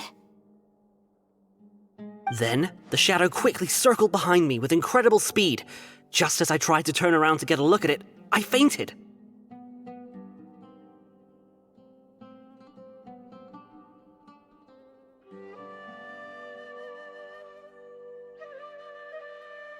Yes, it was unbelievably fast. I had never seen anything like it. It was so unusual that I wasn't sure if it was real or if I was half dreaming.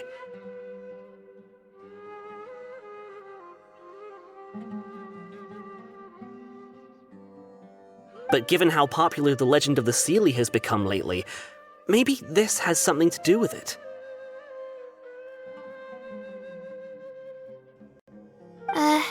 Don't take this the wrong way, but doesn't the House of Dana have a door? It was closed that night. I suppose even the House of Dana needs to be closed for maintenance from time to time.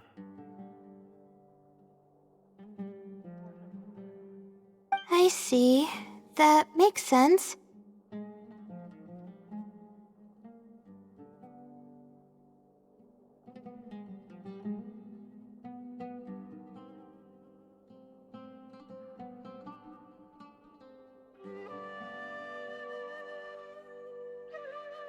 But what were you doing here if the House of Dana was closed?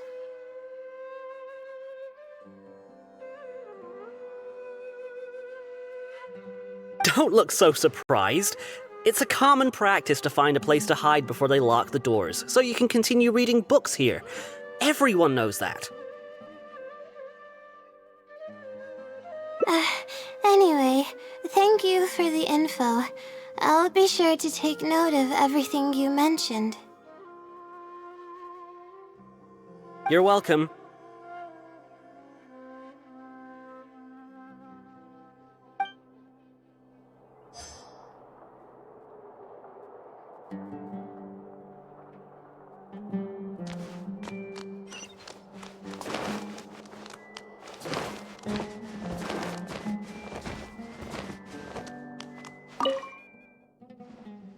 Oh, hello there. Can I help you?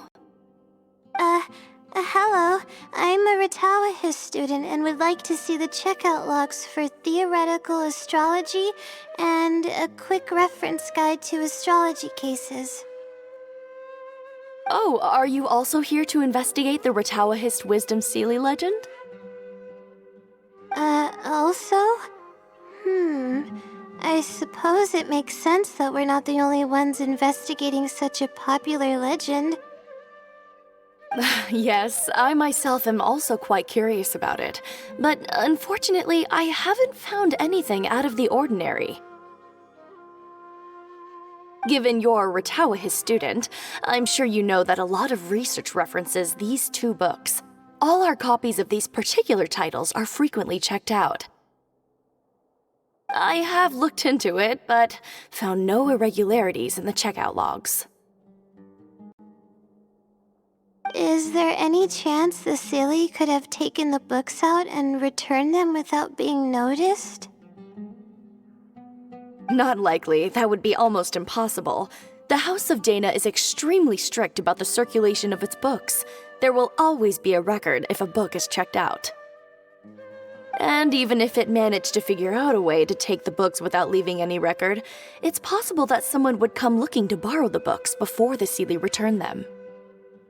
If someone discovers that a book is missing or that it doesn't match my inventory records, it would come to my attention immediately. However, it might be possible to pull off in the case of a less popular book. Okay, I understand now, thank you. This is useful to know. With any luck, it'll help us work out the Sealy's identity.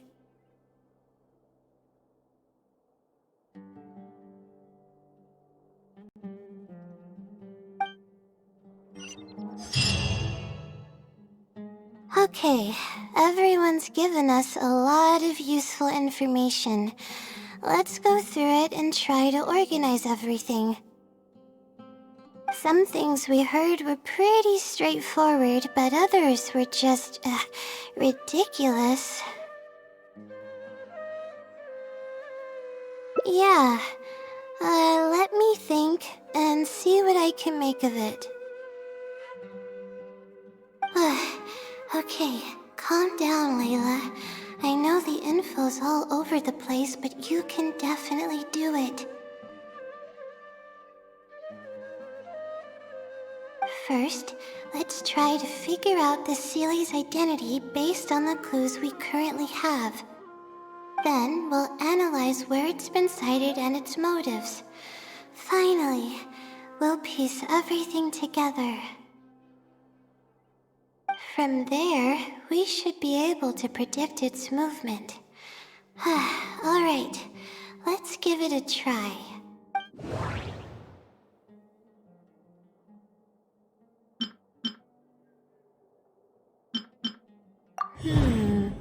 Book circulation is strictly regulated, and there is a log of anyone who checks out a book.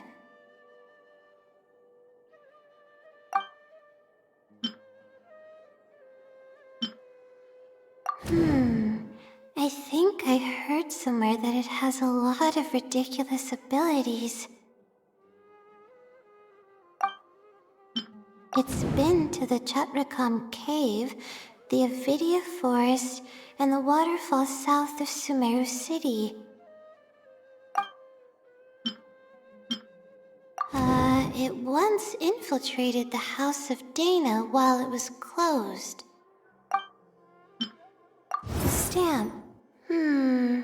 Which probably means they're a Ratawahist student.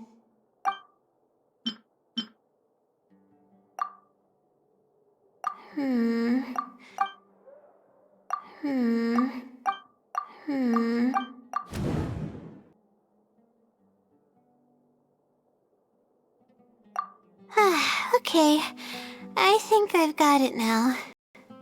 First, based on the information Katayun provided, we can assume that the Sealy is a student from the Ratawahist Darshan. The possibility of it being someone outside the Darshan can be ruled out because it'd be impossible. To gain access to those 2 books without going through the librarian.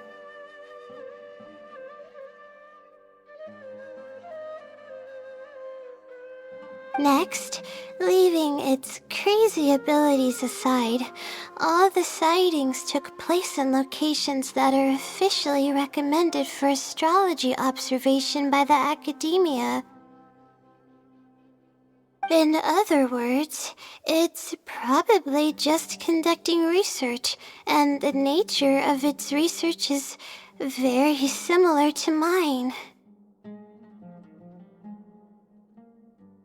The question that I submitted was no simple query, but it was able to give me a reply in just a day. This implies that it's familiar with a similar field of knowledge. So based on this reasoning, all we have to do is wait for it at the next astrological observation site.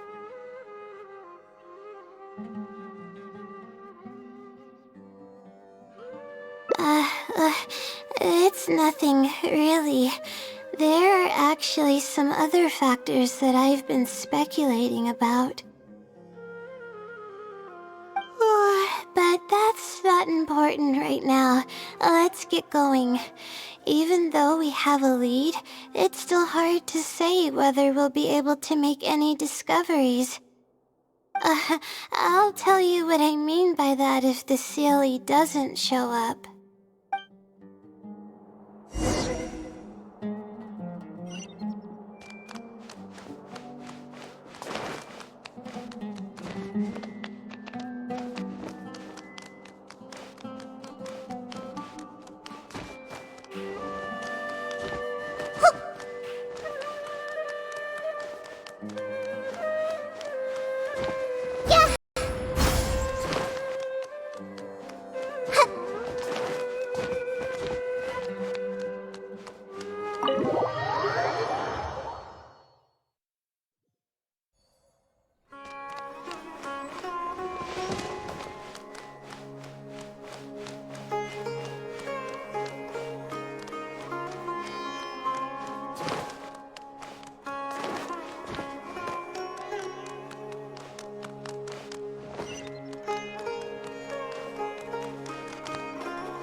The weather today is perfect for observation.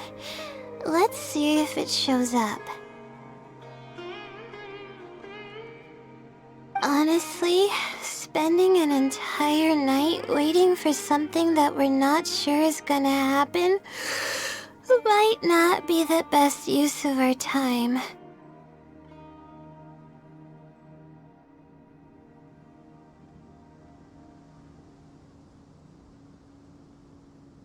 But we don't really have any choice. This is all we've got.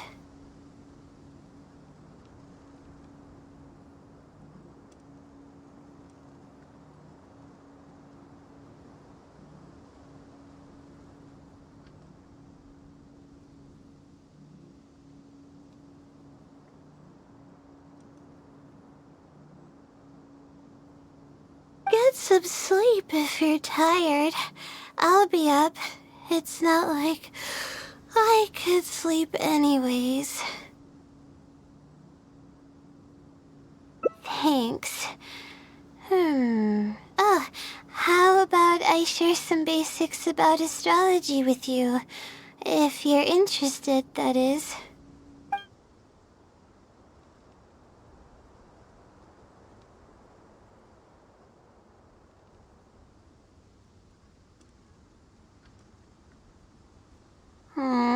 Sure enough, it didn't show up.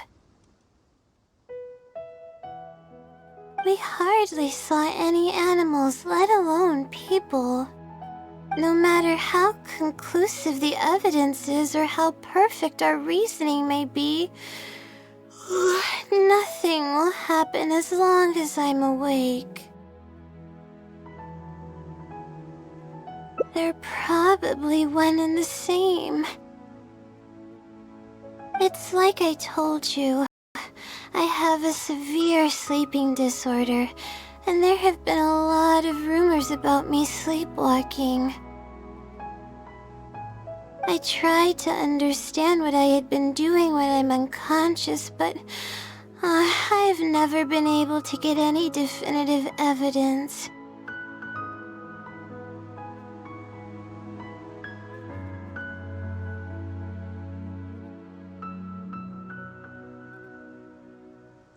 Something is actively attempting to cover up all the clues without my knowing.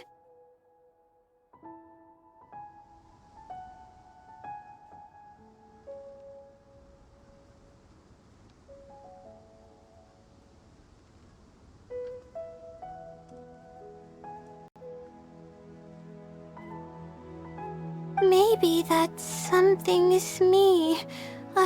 Or maybe it isn't. I can't be sure.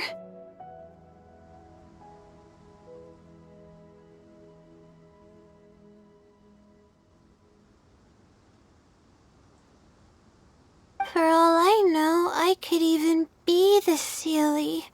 But what if I am? Would the Seelie be willing to help me this time? What is it actually thinking? I really have no idea. Huh? You want to help me? Of course, it would be nice to know what's really going on. But that's impossible. It's always avoiding me and keeping me in the dark. And that won't change even if you're around.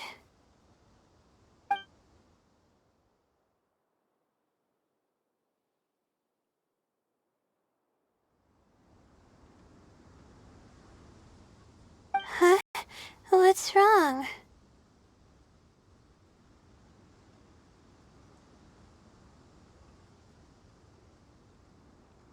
Yeah. And to think I could have been working on my thesis this whole time. My stomach is churning just thinking about it. Please stop. The more you talk about it, the more silly I feel. Oh, come on, Layla. What are you doing? Everyone's gonna start thinking you're crazy now. Oh no. I'm losing it. So dizzy.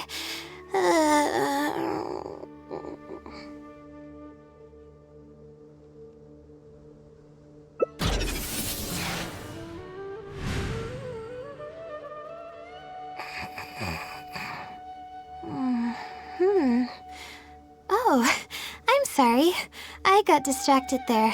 Where were we? Oh, what's wrong? You look like you've got something on your mind. What are you talking about? What do you mean the other Layla? I am Layla.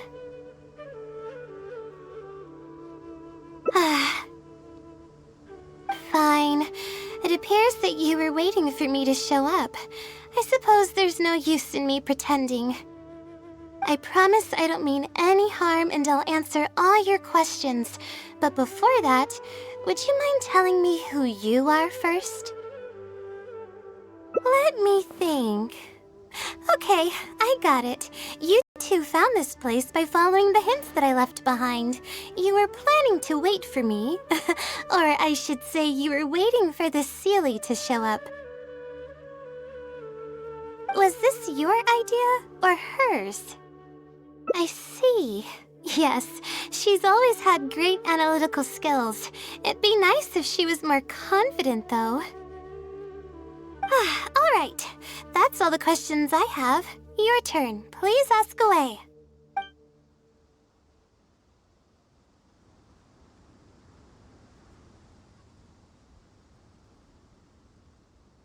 I can instantly tell which students are asking serious questions and which are just trying to take advantage of me to slack off. My time to move freely is quite limited, so it's only natural that I would punish the people attempting to waste my time. My intention is to help people. I'm not here to cause any harm.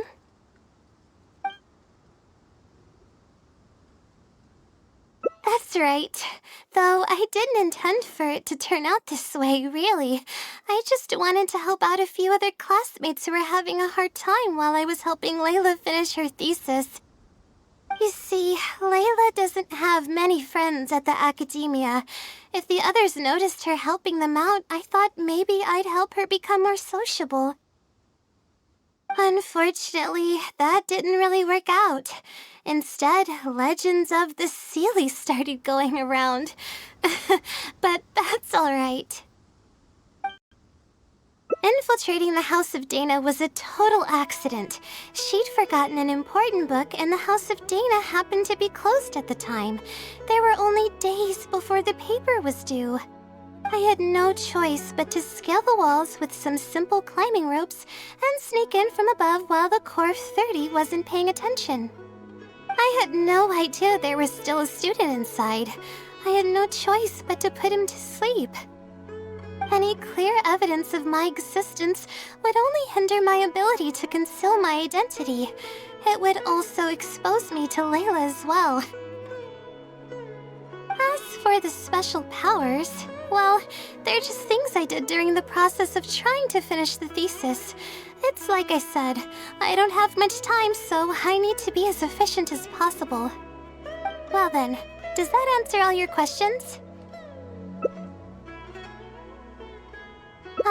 You see, her emotions are incredibly unstable.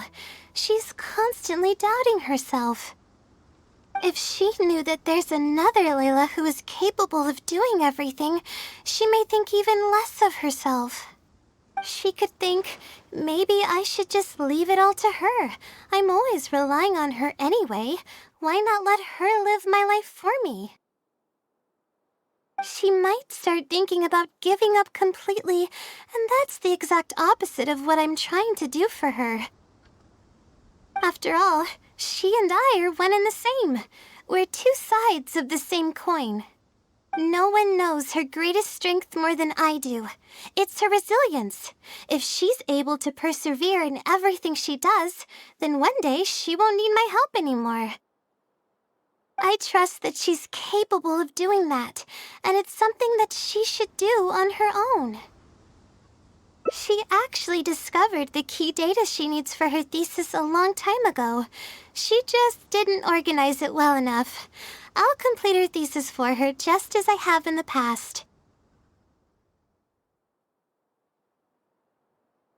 Oh, please don't share any of this with her. I would like to keep this a secret for both of our sakes.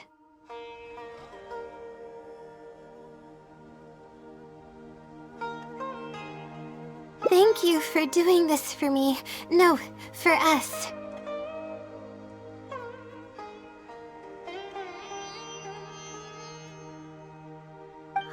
She seems to be waking up now. Well, this is goodbye. If we never meet again, then I guess I did something right.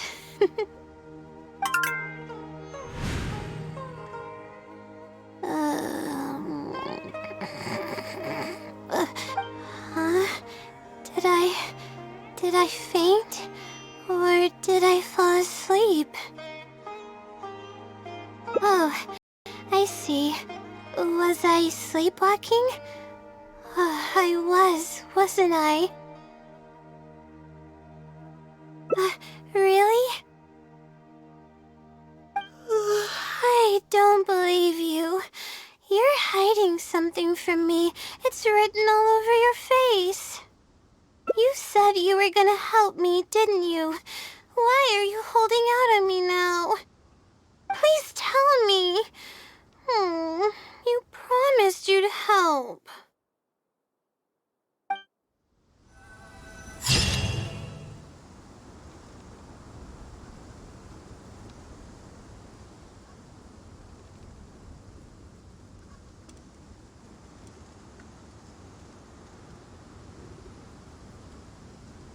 Something on your mind again? Let's work through it together. 2 heads are better than 1.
I feel sleepier whenever I remember one of his poems.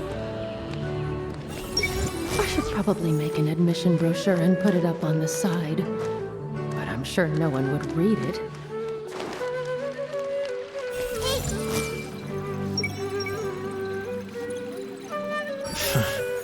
Hopefully those earmarked funds were actually spent.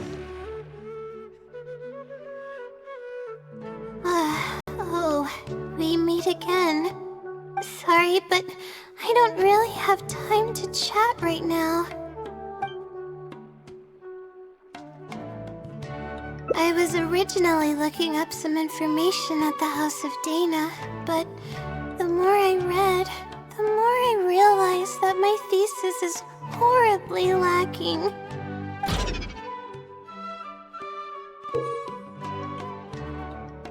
I should have been done with the first draft of my thesis by now, but I've barely written a third.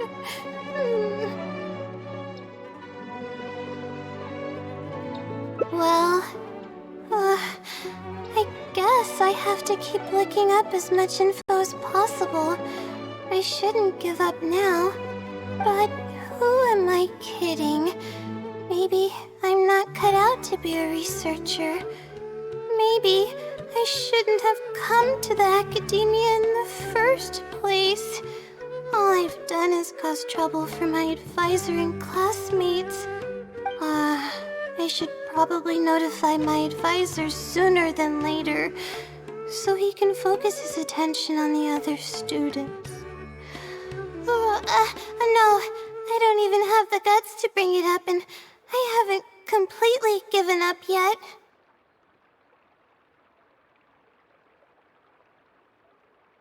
To be honest, I haven't slept a wink for days. Just thinking about the awful state of my thesis keeps me up at night. Lack of sleep hinders my ability to focus, and if I can't focus, I can't do any proper research or thinking. I'm stuck in a vicious cycle. I've seen the caliber of the other academia students. They're all geniuses and fast learners. I'm nowhere near as gifted as they are.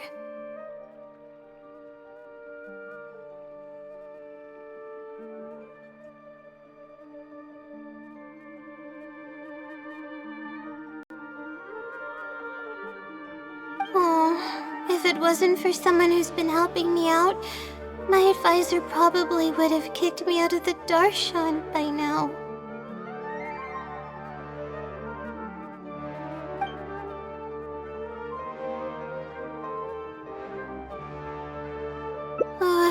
No. All my friends are back home. I'm the only one who got to come study at the academia.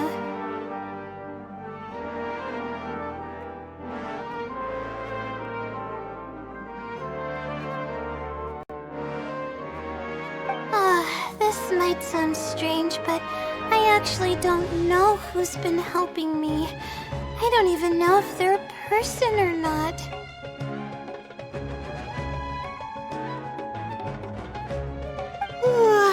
Due to my lack of sleep, I sometimes get dizzy and faint when I'm stressed out. Yeah, but oddly enough, when I wake up, all the things I was stressing over are taken care of.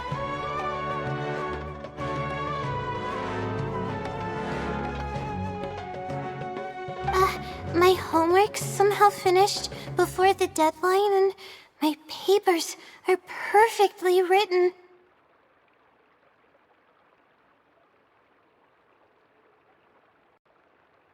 But that's not all. My flowers are watered, laundry's done, even my broken camera was fixed.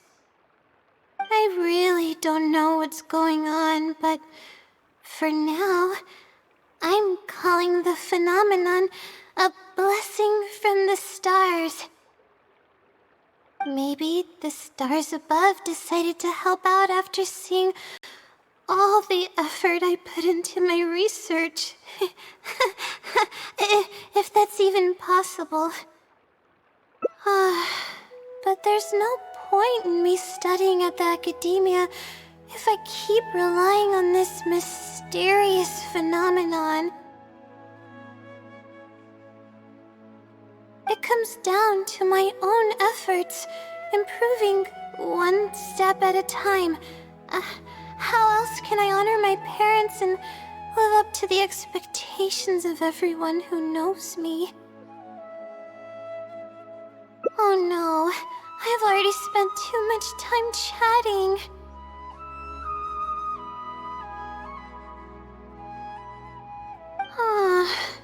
I still haven't made much headway on my thesis.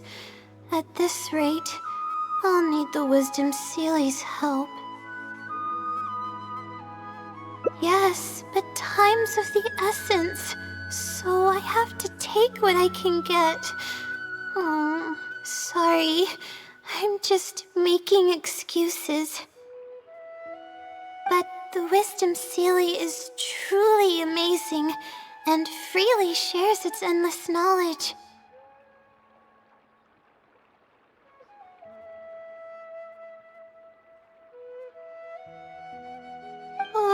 If you want its help, all you have to do is write down your question, and you'll get a response a short while later.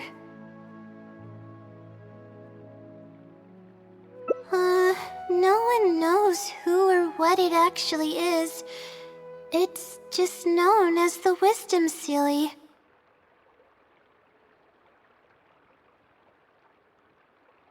But getting an answer all comes down to the Seelie's mood. Sometimes it'll only give you a vague answer or play tricks on you. I'm pretty sure a researcher wouldn't do something like that.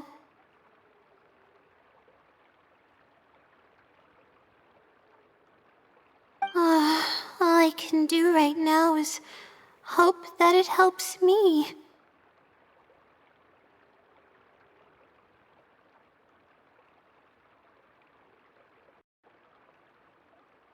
Who knows if it'll happen this time?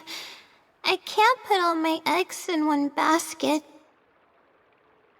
Trying my luck with another phenomenon is, better than doing nothing.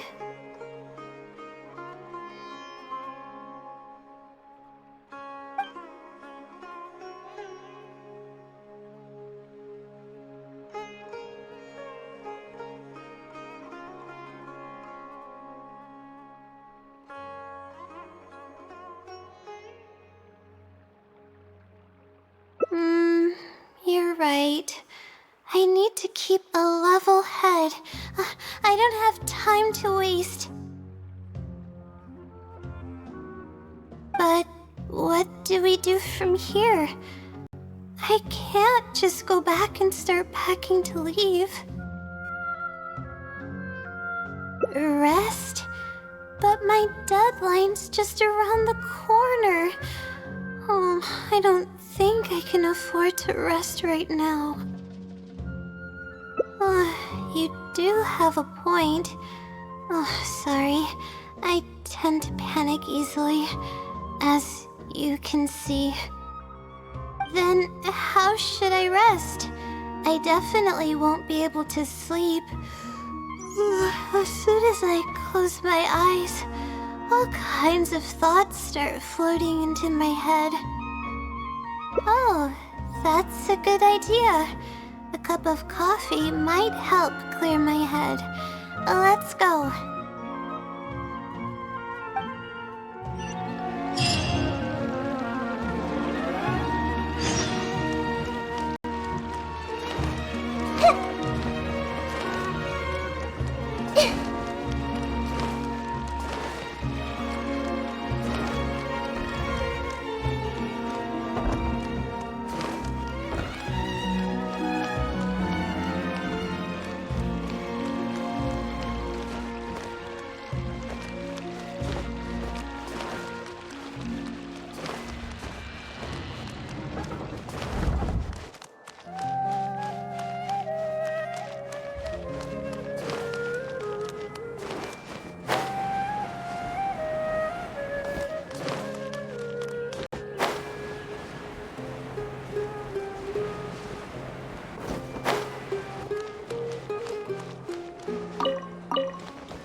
Let's sit down here and have some coffee and sweets.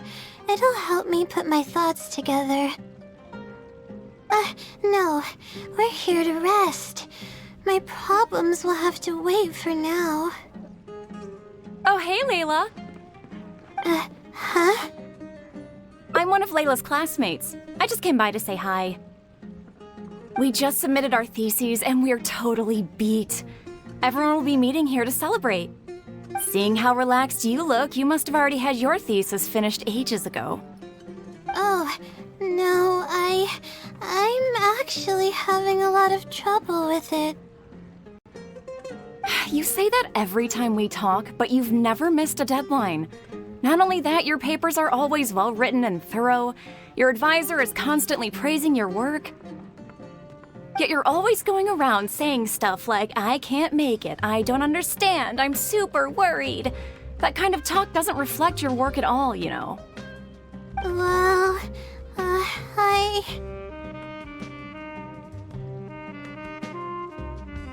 For starters, she doesn't even try to participate with the group at all. It's one thing that she's not willing to help us, but she doesn't even bother showing up for our discussion meetings. Every time we come to see her, she looks out of sorts and on the verge of a breakdown. It's not like we can't finish our own theses without her, but no one wants to always see her this way.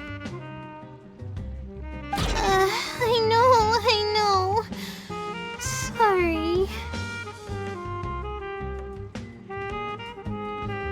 Whatever, there's no point in starting an argument here. If you think she can justify her behavior, then that's your opinion.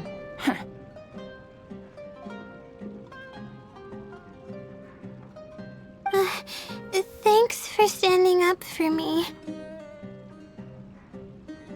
I really want to help the others, but most of the time I'm barely scraping by myself. There's very little I can help with. Yeah, I can't ever tell my classmates about that. I'd be a mess if they ever reported it to my advisor.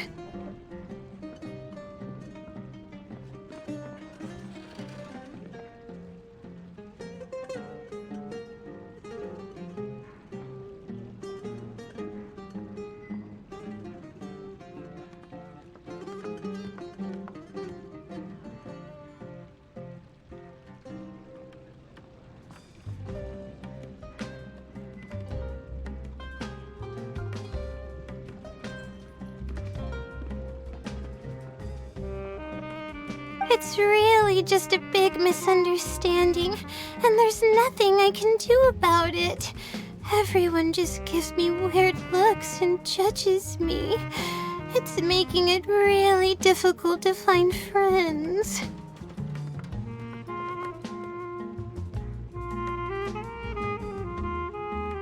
It's actually pretty rare for someone to actively engage in a conversation with me, like you do.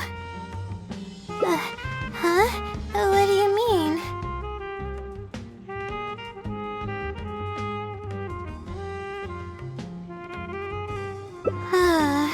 Yeah, that's exactly it. Seems you know just as well as I do. The thing is, I'm terrible under pressure.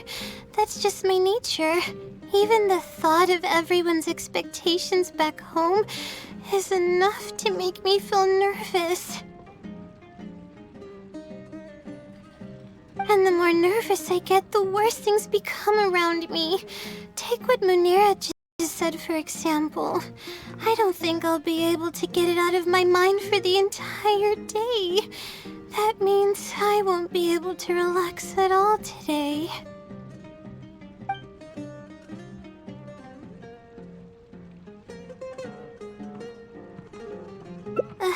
Face it head on? What should I do? Do you really think I can? Okay. I've got a pen and paper with me. Let me go through them real quick. The theory sections are pretty much finished. I'll be able to finish organizing the rest on my own. As of now, I'm missing crucial observation data. I need the results of an observation to validate the conclusion of my thesis. And then there's the preparation for my thesis defense. I'll need to mentally prepare. What? You want to help me with my thesis? Thank you. Thank you so much. I don't even know how to show you my gratitude. You're so kind. I had no idea I'd meet someone so nice in Sumeru City. Okay, I'll do my best. It's the least I can do, considering everything you've already done for me. First on the list is the experiment to get observational data. I actually had it all planned out several days ago and even borrowed a celestial globe from a Mahamata. However, the weather was rainy every single day after I borrowed it, and I was unable to compare the night sky against the celestial globe. There were a lot of people waiting to borrow the celestial globe, and I wasn't able to extend my time slot, so I returned it and haven't been able to borrow it again since.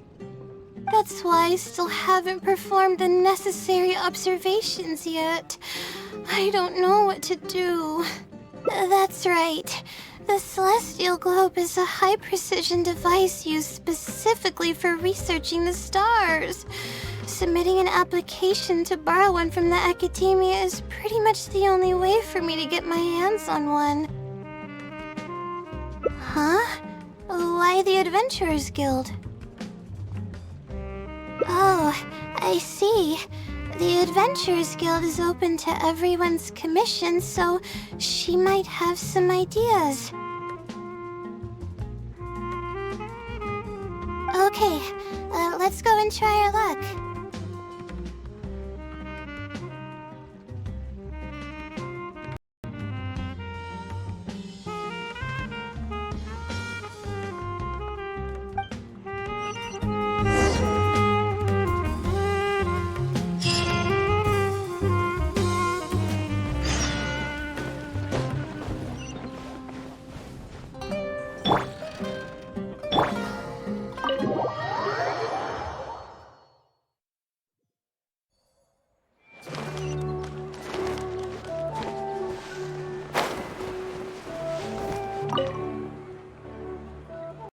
Ad Astra Episosk. Welcome to the Adventurers Guild. How can I help you today? I'd like to... I have a commission. It's kinda strange. How should I put this? Right. Equipment at the Academia is in very high demand, and we aren't able to borrow one now. We were hoping someone else might have something similar that we could use. I don't know anything about astrology, so I'm afraid I'm unfamiliar with the device you are looking for. However, one of our requesters happens to be an astrology enthusiast. I hear that he's a collector of all sorts of specialized astrology equipment. After the Adventurers Guild helped him out, he indicated that he'd be happy to return the favor if the adventurers ever need it. Perhaps we could arrange a meeting between you two. That should help solve your problem. Really? You're welcome. It's my job to provide adventurers with the necessary support. The man's name is Azam. Here is his address. You can go ahead and pay him a visit.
Hello, are you Azam?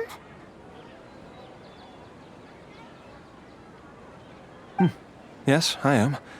How may I help you?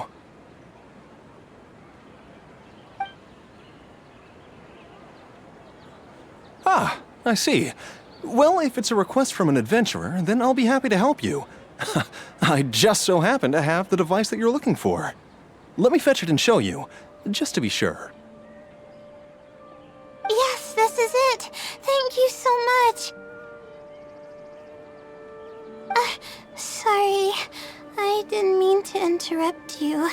I just got a little excited. Please go ahead. To be honest, judging by what stands before me, I find it very hard to believe that you're an astute Ratawahist student. Well... Astrology is a hobby of mine, and these devices have cost me both time and mora to collect. I cherish them as if they were members of my own family. Which is why I don't let just anyone borrow them on a whim. These devices are delicate and can easily be damaged if used inappropriately. Oh, that's completely understandable. What can I do to better gain your trust? How about this? I don't need a deposit or anything, but I'd like you to share the contents of your research with me. I'll ask you some questions. If your explanation proves satisfactory, then I'll lend you the device.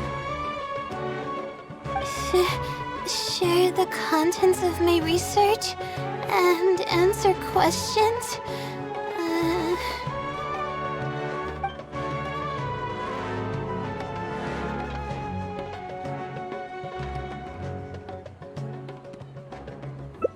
All right, I'll try, but I can't disclose the actual details to you.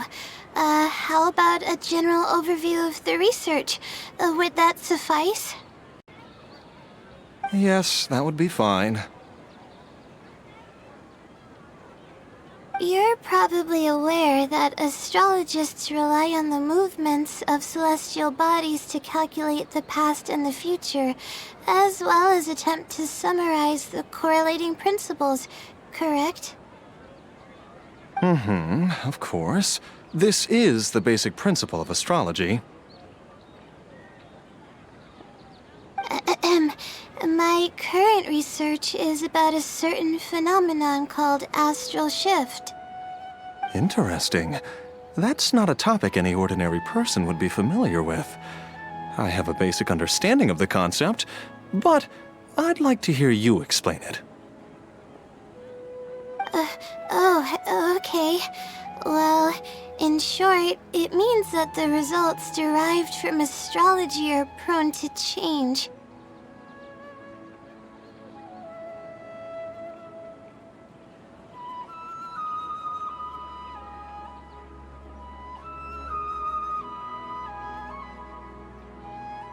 As time continues to flow, the stars change and everything else becomes affected by this change.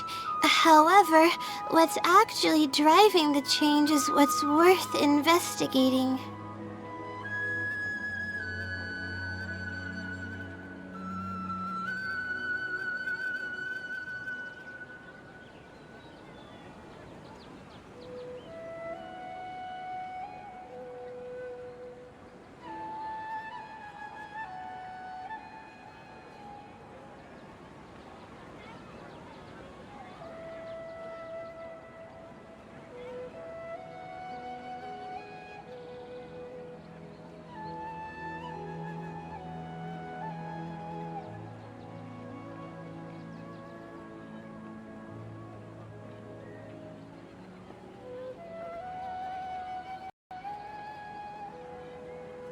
I think that it might just be another law of nature.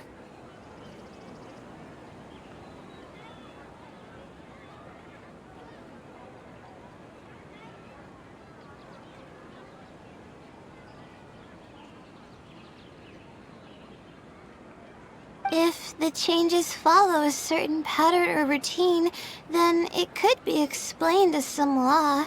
But the changes are manifold, even when considering just a single star.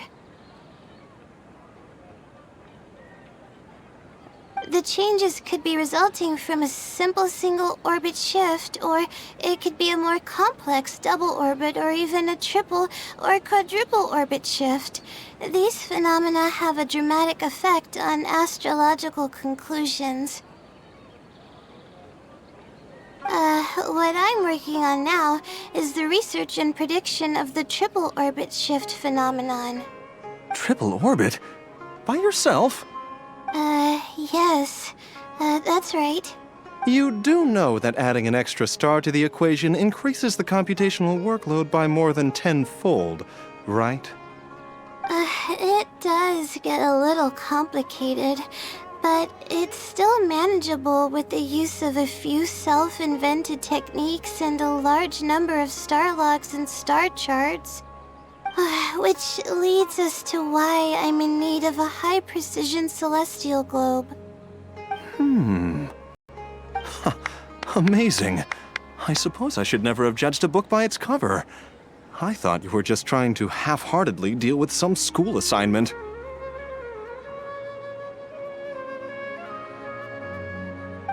Do I really look like that sort of person? Don't worry. I'm just joking. I was a little cautious at first, but now I trust you completely. It would make me extremely happy if my collection could assist a researcher in achieving tangible results. Just make sure you return it to me once you're done.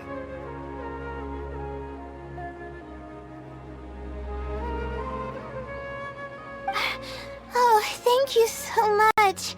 I really needed this. Good thing Azam was willing to hear me out. Really? I was just explaining what it is I'm trying to do. Really?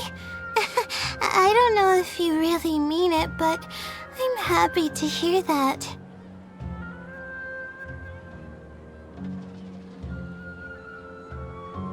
I guess even the hardest problems can be solved as long as I'm willing to try.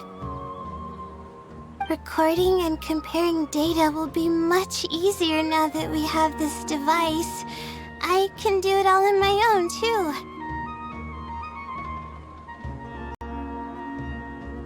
Let's continue with the plan. Can you help me with the rehearsal of my thesis defense? We can do that at the House of Dina.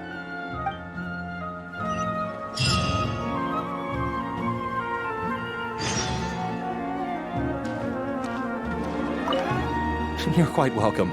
It makes me happy to see my equipment being used to its potential.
This seems like the best spot to do this.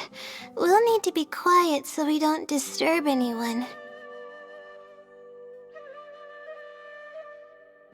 So here's what will happen during my thesis defense. After I present my thesis, the advisors sitting below will begin to ask questions. Theoretically, I should be able to answer any questions related to my thesis.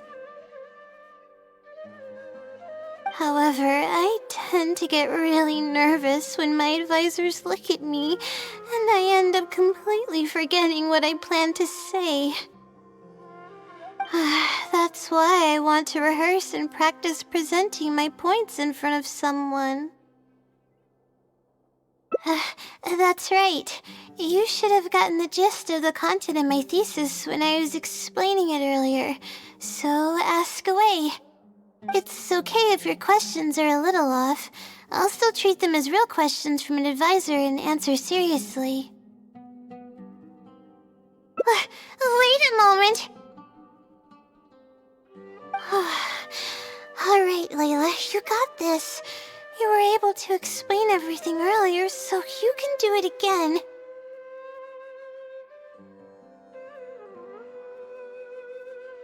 Alright, ask away.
Sure. The direction of this research is based on the results of previous research.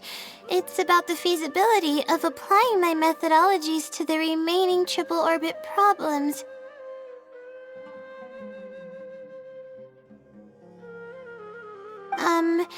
Based on a sample size of 124 cases, we could only achieve approximately 60% accuracy.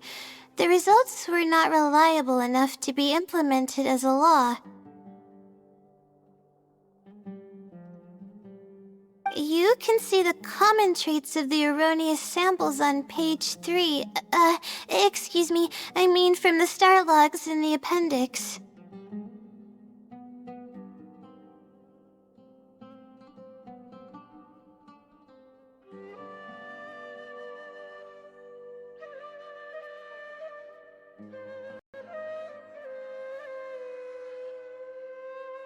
It's clear that in each of the erroneous samples, one of the stars underwent a significant shift. This means that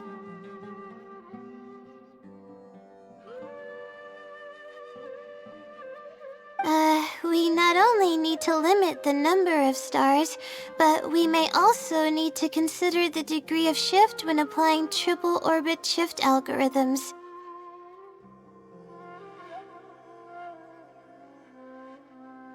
Stars with greater shifts are often key in astrology readings. The next step of the research should be...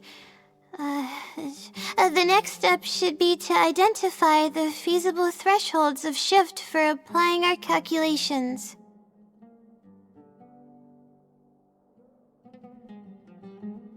And that's my answer to your question. Do you have any other questions?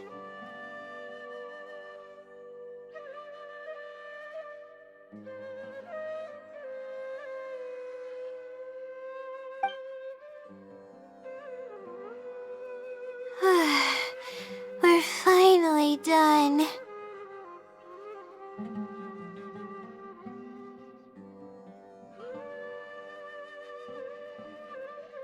I'm gonna need more practice.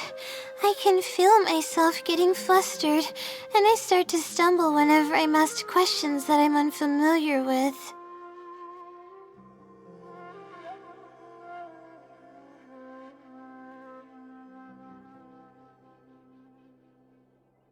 Oh, really?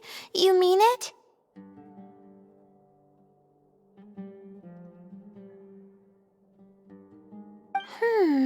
Then this practice must be helping.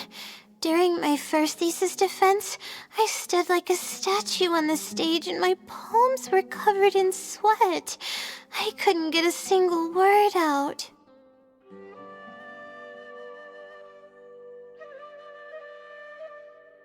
I didn't even realize it, but you're right.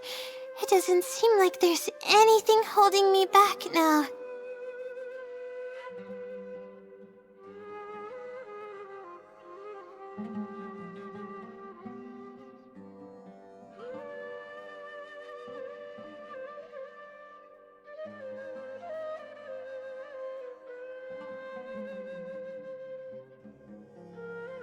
I guess that means I'm capable of completing the thesis all on my own.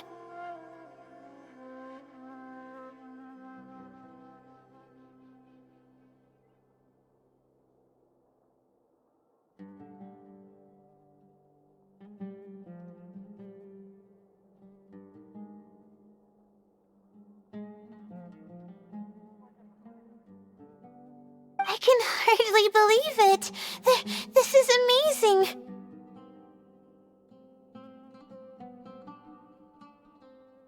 Oh, I'm sorry. It's just that I'm really excited. This is the first time this has happened, really. I'm so happy.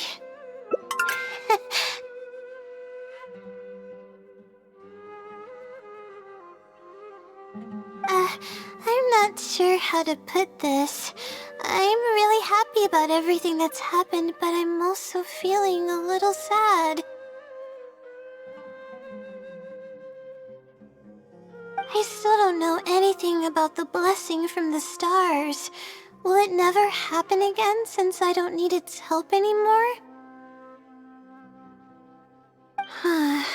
That somehow makes me feel a little lonely.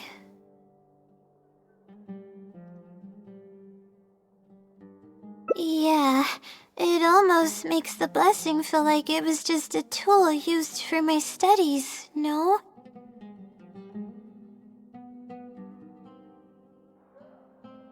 But I would really like to discover what the blessing actually is, if I ever get the chance. I want to express my gratitude for it, or better yet, maybe we could be friends. That's basically how I feel about it. Even if I know nothing about the blessing, I could still feel its companionship all along.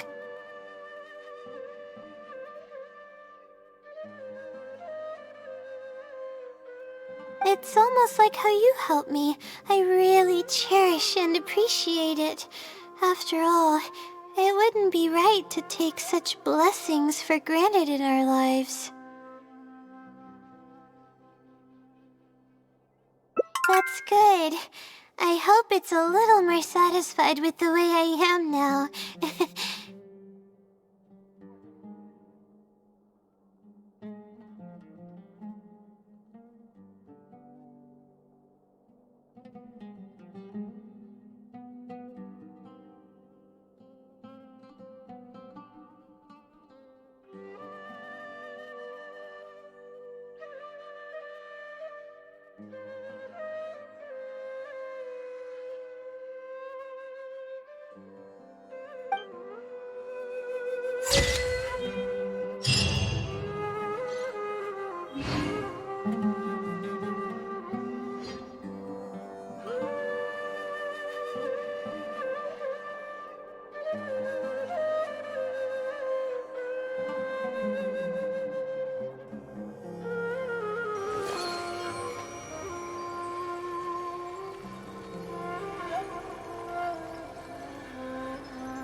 Let's sit down here and have some coffee and sweets. It'll help me put my thoughts together. No. We're here to rest. My problems will have to wait for now. Oh, hey, Layla. Huh?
I'm one of Layla's classmates.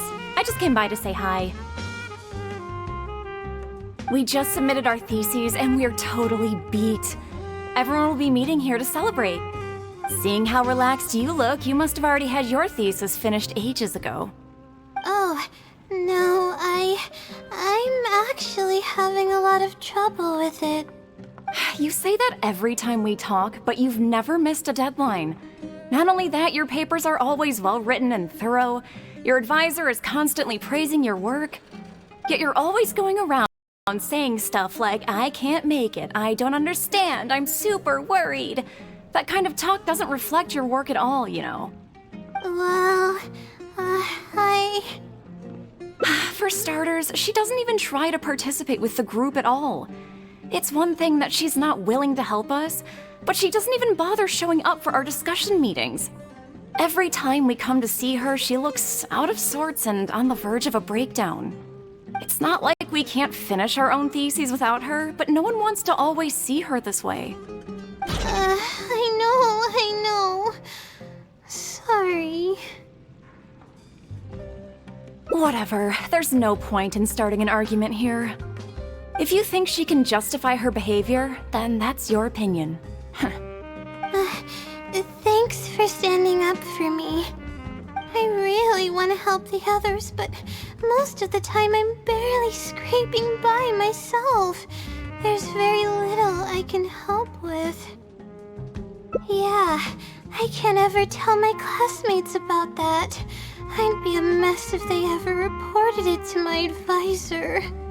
It's really just a big misunderstanding, and there's nothing I can do about it. Everyone just gives me weird looks and judges me. It's making it really difficult to find friends. It's actually pretty rare for someone to actively engage in a conversation with me, like you do. Huh? What do you mean?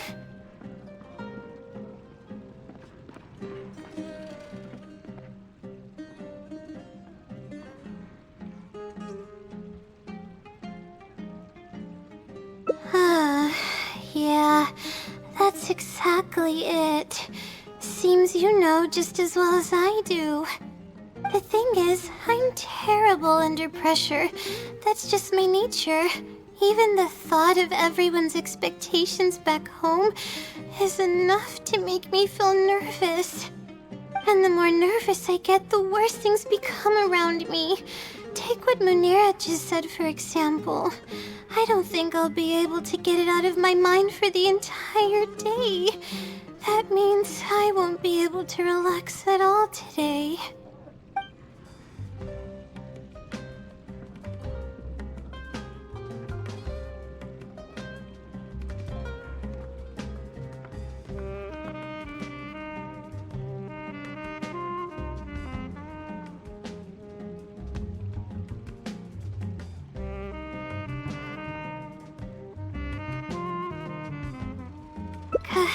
Completely relaxed? But we're at a cafe. Is this not relaxing enough?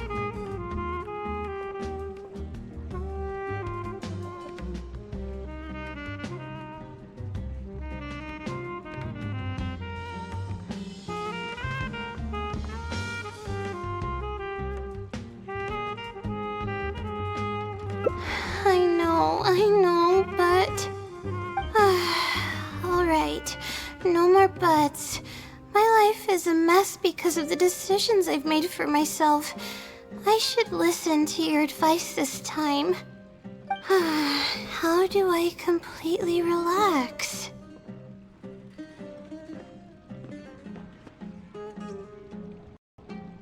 Sightseeing. That does sound pretty nice.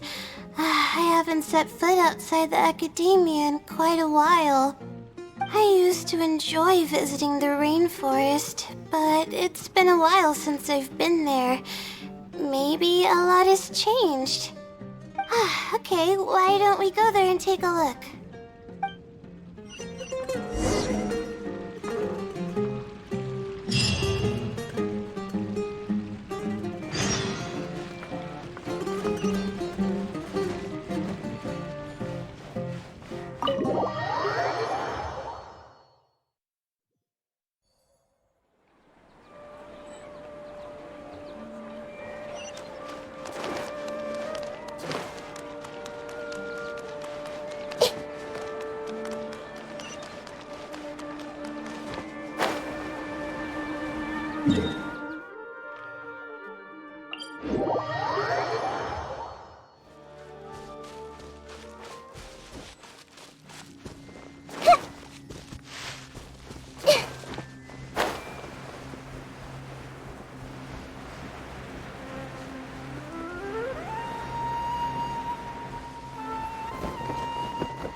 Even the air here feels more relaxing. I just want to forget about the thesis altogether. I'm just kidding.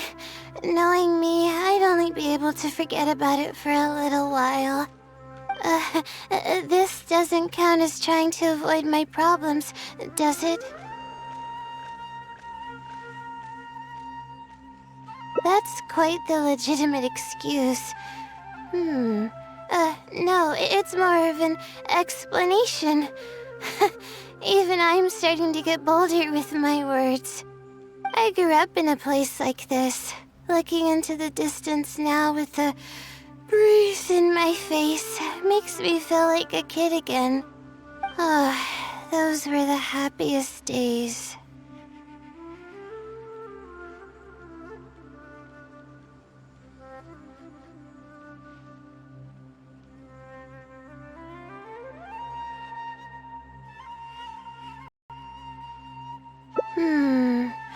I had a bunch of friends back then, and we would go pick wild berries in the woods.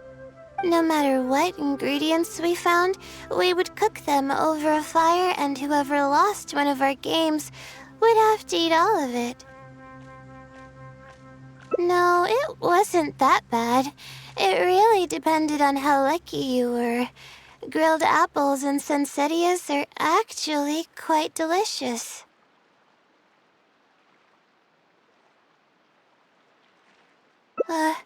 Sure.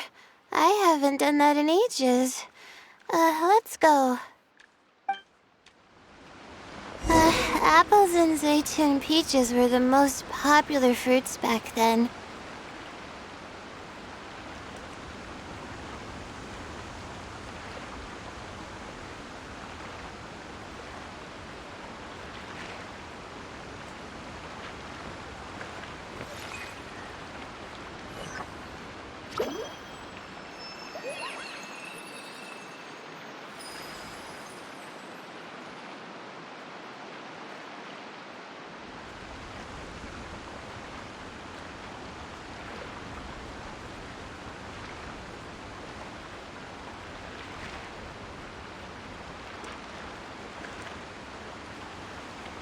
If you're not sure what to do next, how about I take you on a walk?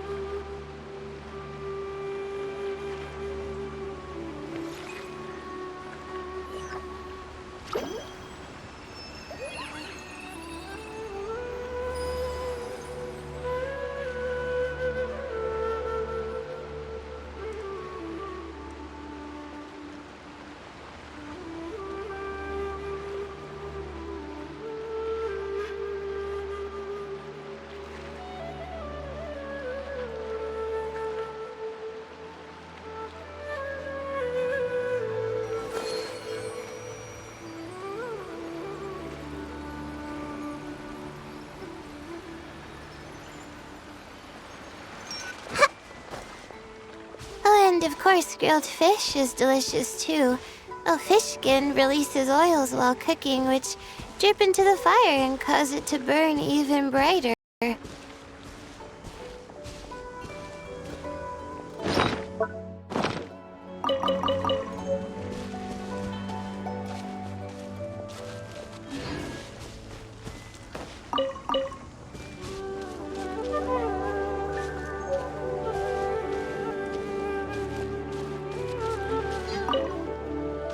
But we would always get yelled at by the grown-ups if they caught us sneaking into the river to catch fish. What's the big deal? We just want to swim. That's what we used to say. But now that I think about it, it really was quite dangerous. Thank goodness nothing bad ever happened.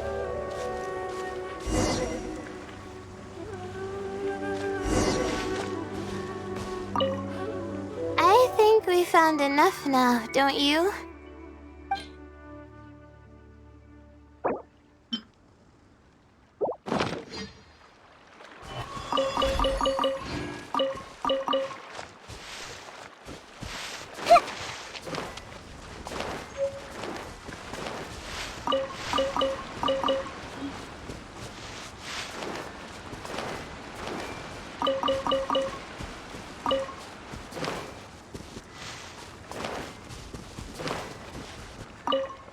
I think we found enough.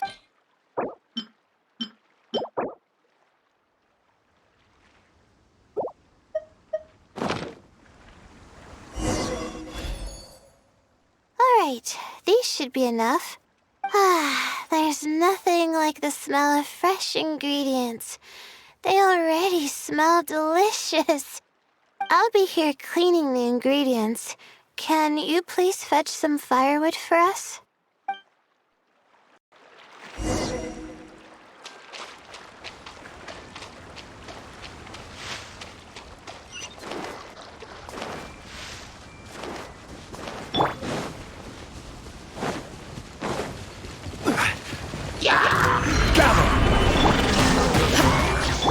I see everything.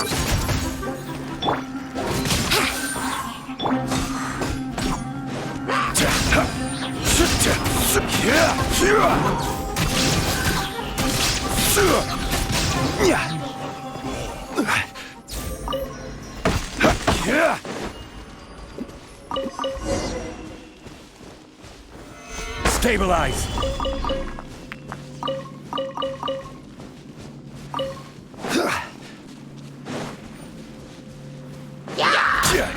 Illusion shattered. Here we go. Everyone hold hands.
Fresh food is the best.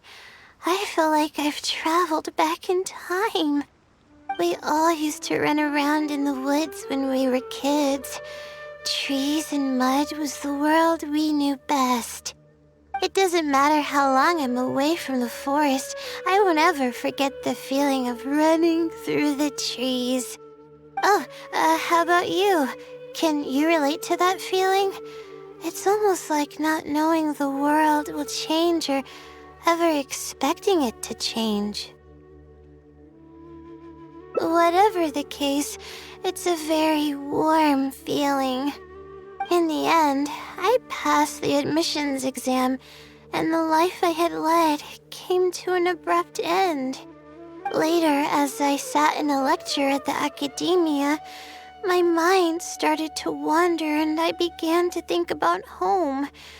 It was then that I realized how long it had been since I went back. I can't go back anymore, and other similar thoughts started to come to mind. I guess I'm still not used to being in the academia yet. You're right.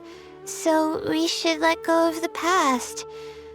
I suppose this is also part of growing up.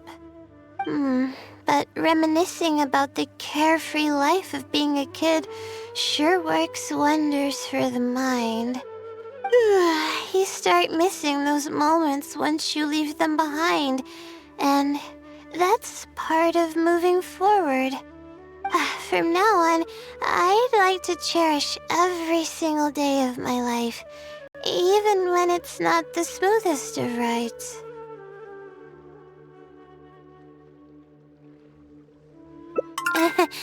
I'll take the compliment.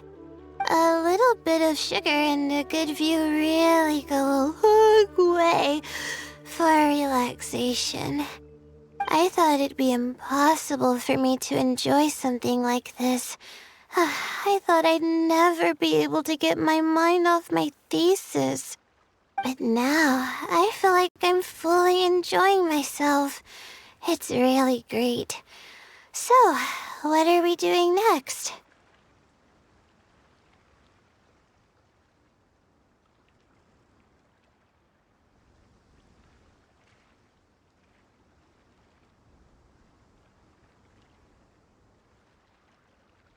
You're right. I've been doing research for so long that I'm used to having a certain routine.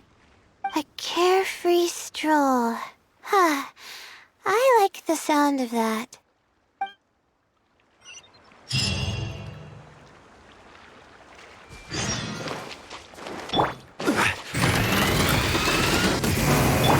There is no escape! Gather! Let's play!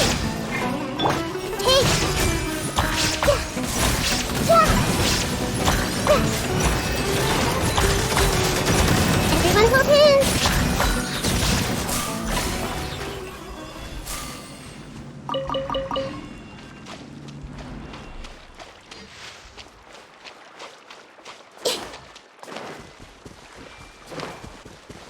I see everything!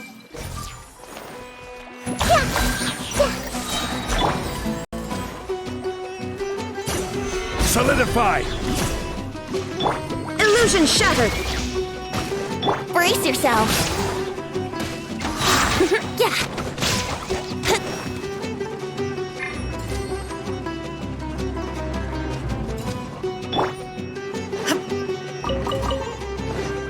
Shine down!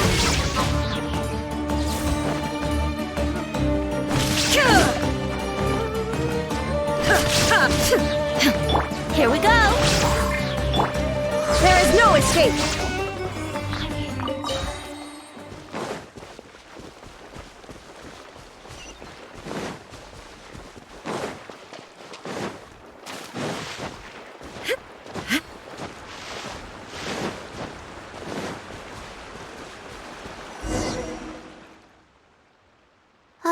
Wow! I never knew there was such a large lake here. It's so beautiful. The feeling of cool lake water can wash away all your troubles. Can you wait for a minute? I'd like to wash my face. I think it'd be refreshing.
Huh? A swim? I can't remember the last time I went swimming. I might not even know how to anymore. Okay. I'll try to swim over there. Wait, no. I'll definitely lose. No. Forget about winning or losing, Layla. It'll be fun either way. Wait, we're starting already?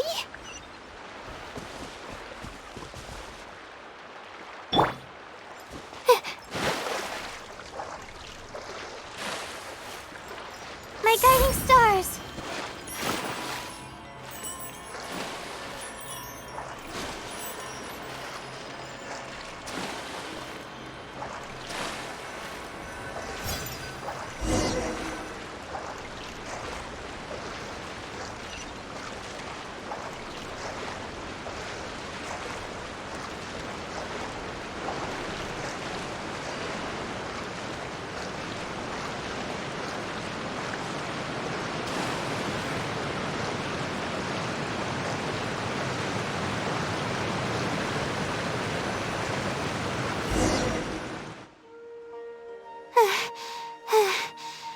As expected, I lost.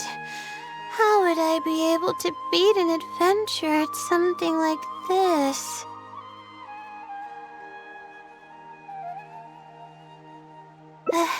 Really? Among my childhood friends, I was considered one of the more athletic ones. But that's just like how I used to think that I had a gift for learning. After coming to Sumeru City, I realized that I only thought that because my hometown is such a small place. On top of that, I'm getting weaker and weaker because I'm barely able to sleep nowadays. There's no way I can bring myself to brag about anything now.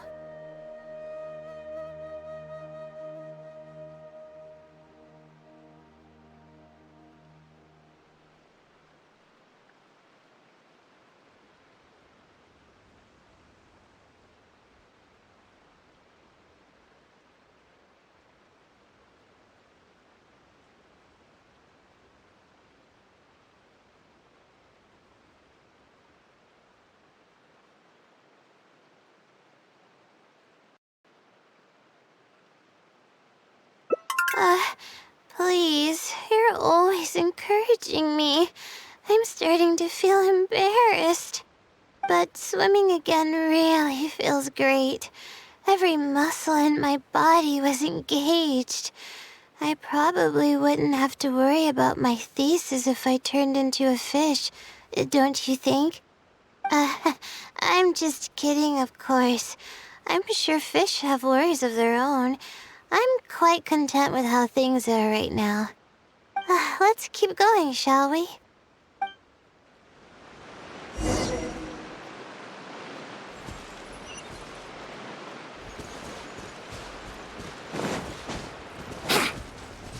Shine down! There's a mushroom here. You want to jump on it to see what's up there?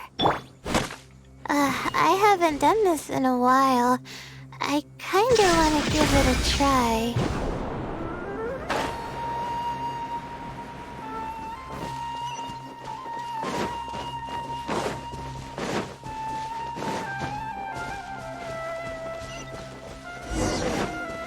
There is no escape!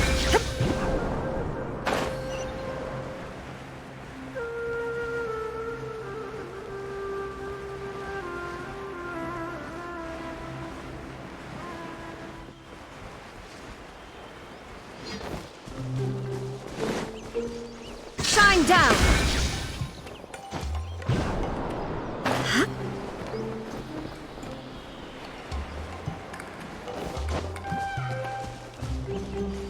Illusion shattered!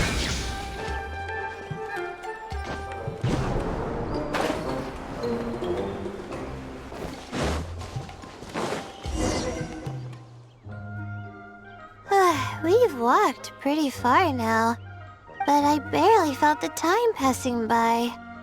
I've been staring at books in my thesis every day. I've forgotten how nice and happy life actually can be.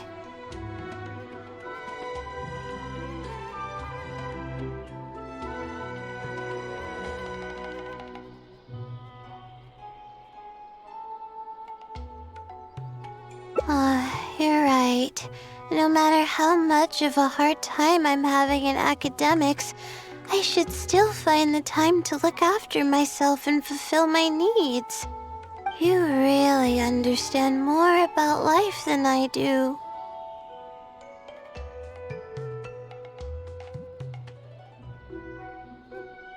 Release my stress? Oh, I see what you mean. Being at the top of a mountain really does make someone want to yell out loud. But it's a little uncivilized, isn't it?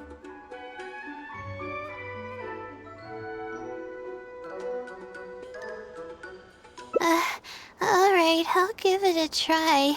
Just promise not to laugh, okay?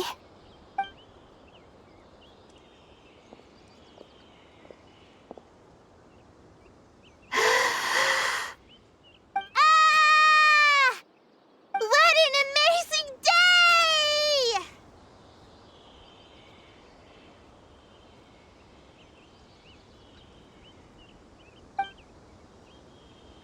It feels like my entire body is bubbling with excitement after yelling like that. This happiness was so common as a child, but before I knew it, this feeling was buried in the bottom of my heart. It's getting late. Why don't we rest here for a while? I'll tell you some interesting astrology stuff when the stars come out. Oh, but it's alright if you don't want to listen to that kind of stuff. We can also tell jokes about life, or talk about anything you're interested in. Okay, then I'll tell you more about me. The only reason I ever chose to study astrology is because of how beautiful the stars are at night. That's all. My teacher told me that nature possesses a certain power that grants people an equal amount of kindness and fairness, regardless of the different talents they may possess. And that's why I wanted to call the kind person who's always helping me as the blessing from the stars. The stars in the sky are something that brings happiness to people.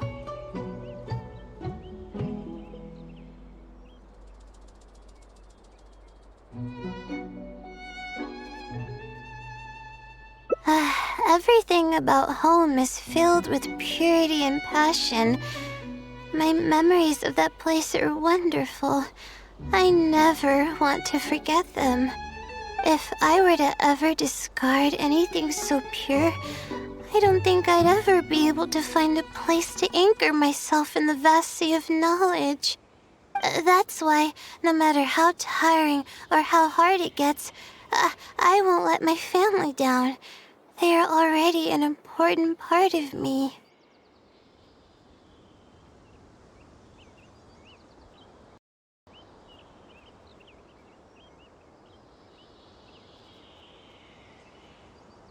Yeah, thank goodness you were there to help me out, or I don't know where I would have ended up. We probably still have a while until the stars come out.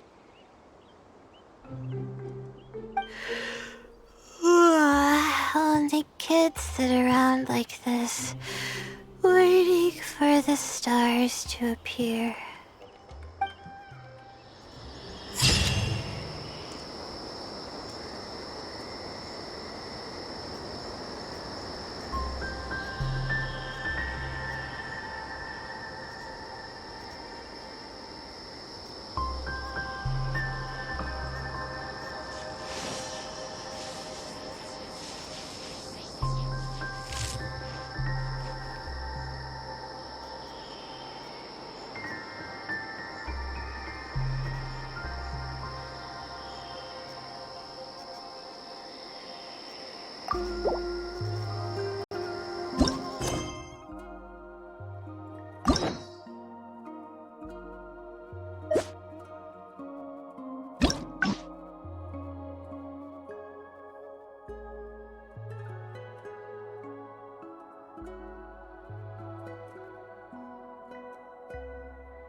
Hello, are you Azam?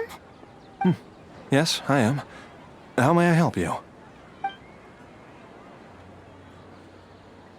Ah, I see. Well, if it's a request from an adventurer, then I'll be happy to help you.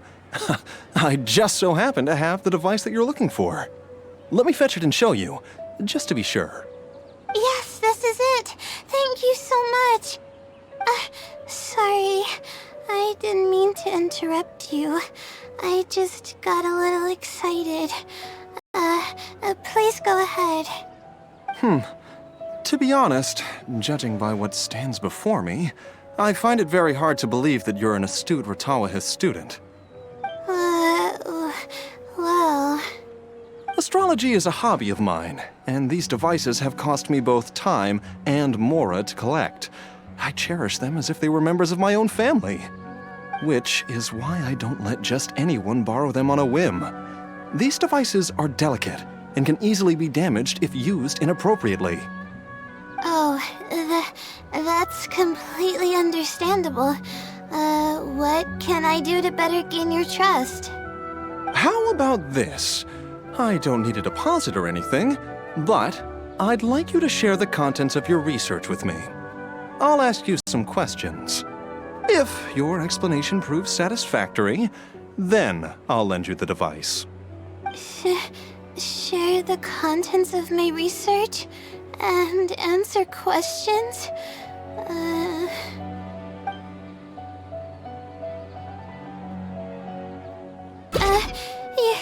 You're starting to make me feel nervous. I'm sorry. I feel a little dizzy.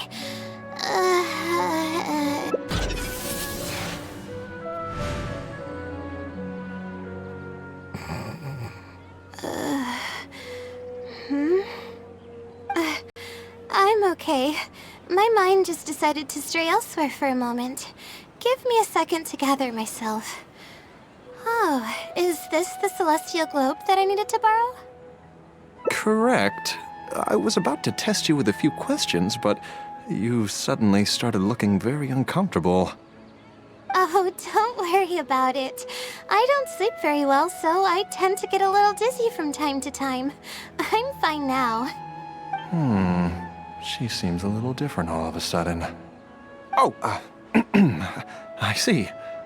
Well then, can you briefly summarize your area of research for me? With pleasure. I'll give you a general overview. You're probably aware that astrologists rely on the movements of the celestial bodies to calculate the past and the future. Due to the difficulty of designing an experiment and the challenges of validating theories about the past, astrological research is usually based on an immense foundation of experience. And therein lies the largest complexity. Derived and validated conclusions may vary due to subtle changes caused by the flow of time and shifts in the stars. Ah, I've heard about this before. I believe it's known as astral shift. One of the most classic challenges is to use 3 stars with shifting orbits to predict the overall changes that may have occurred. Ah, are you referring to the triple orbit problem? Yes, that really is a classic problem, and a very difficult one to tackle. I came up with a set of prediction methods that encompass more than half of the triple orbit problems. However, there are quite a few limitations and requirements. This set of methods is already being put into practice at the Ratawahist Darshan by my advisor, drastically simplifying the difficulty of calculations involved in the triple orbit problem. Yes, I've heard about that. The announcement made big waves in the astrology enthusiast community. So, you were the one who came up with that? You mustn't judge a book by its cover, you know. The thesis I'm working on this time aims to address the remaining triple orbit problems, as well as eliminate a portion of the methodology's limitations, which will make it easier to use. I see. In that case, perhaps there's no one more fitting to operate this device than you. I just keep it as part of a collection, and I can't use it to its full potential like you can. Thank you for understanding. I'll return it in perfect working order once I'm finished with it. Okay, we should be going now. What did we plan to do after this? I kind of forgot. Huh? What makes you say that? Is there something off about me?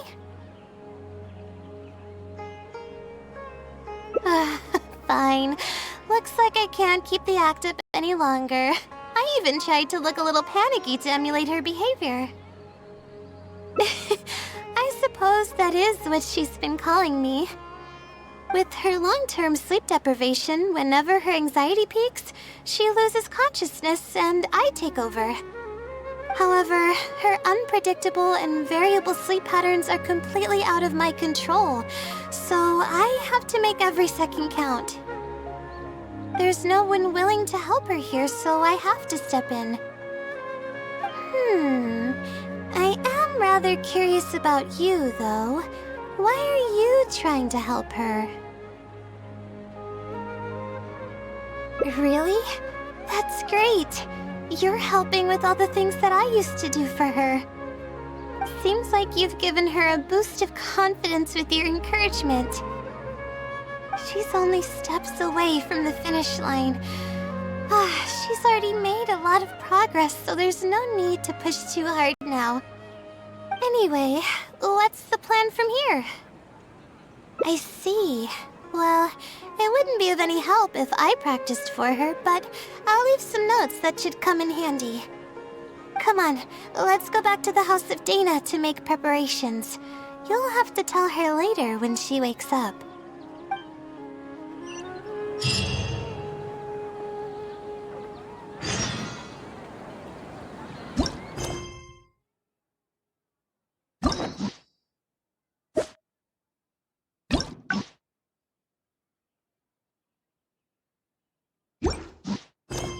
The world remains constant over the centuries, but human life is like the dew at dawn, or a bubble rising through water.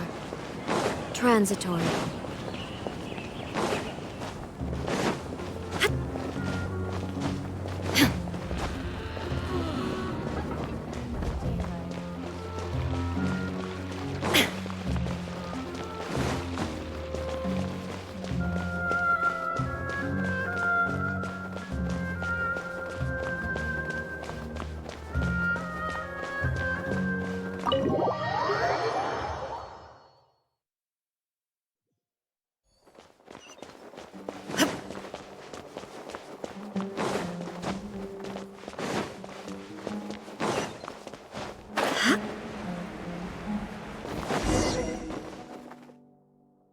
Okay, I should get started on those notes.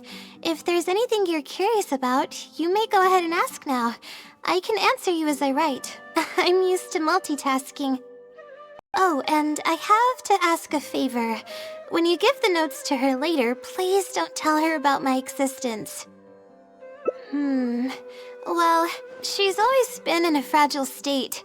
If she knew that there was another Layla who's always taking care of everything, she might feel like everything she's ever worked for is pointless, and that could lead to some demoralizing thoughts. She's a resilient girl, but no matter how resilient she may be, no one can hold up to criticism and torment from themselves.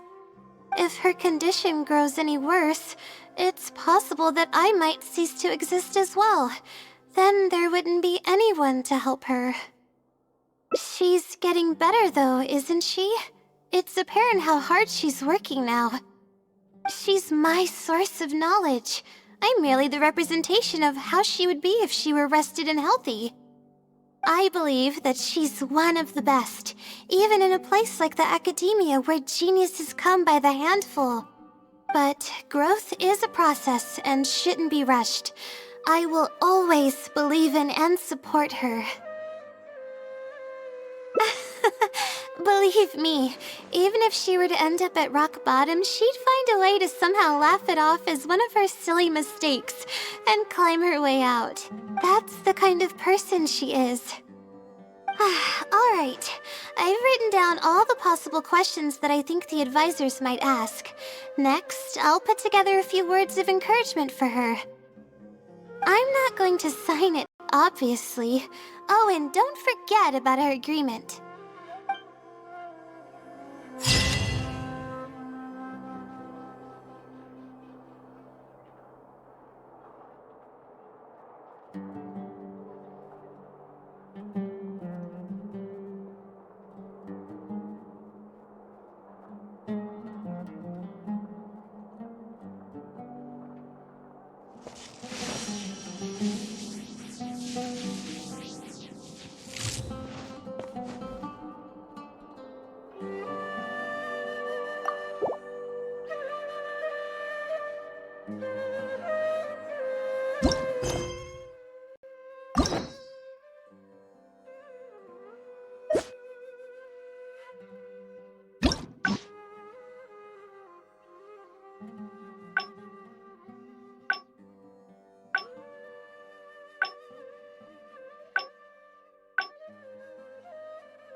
This realm is...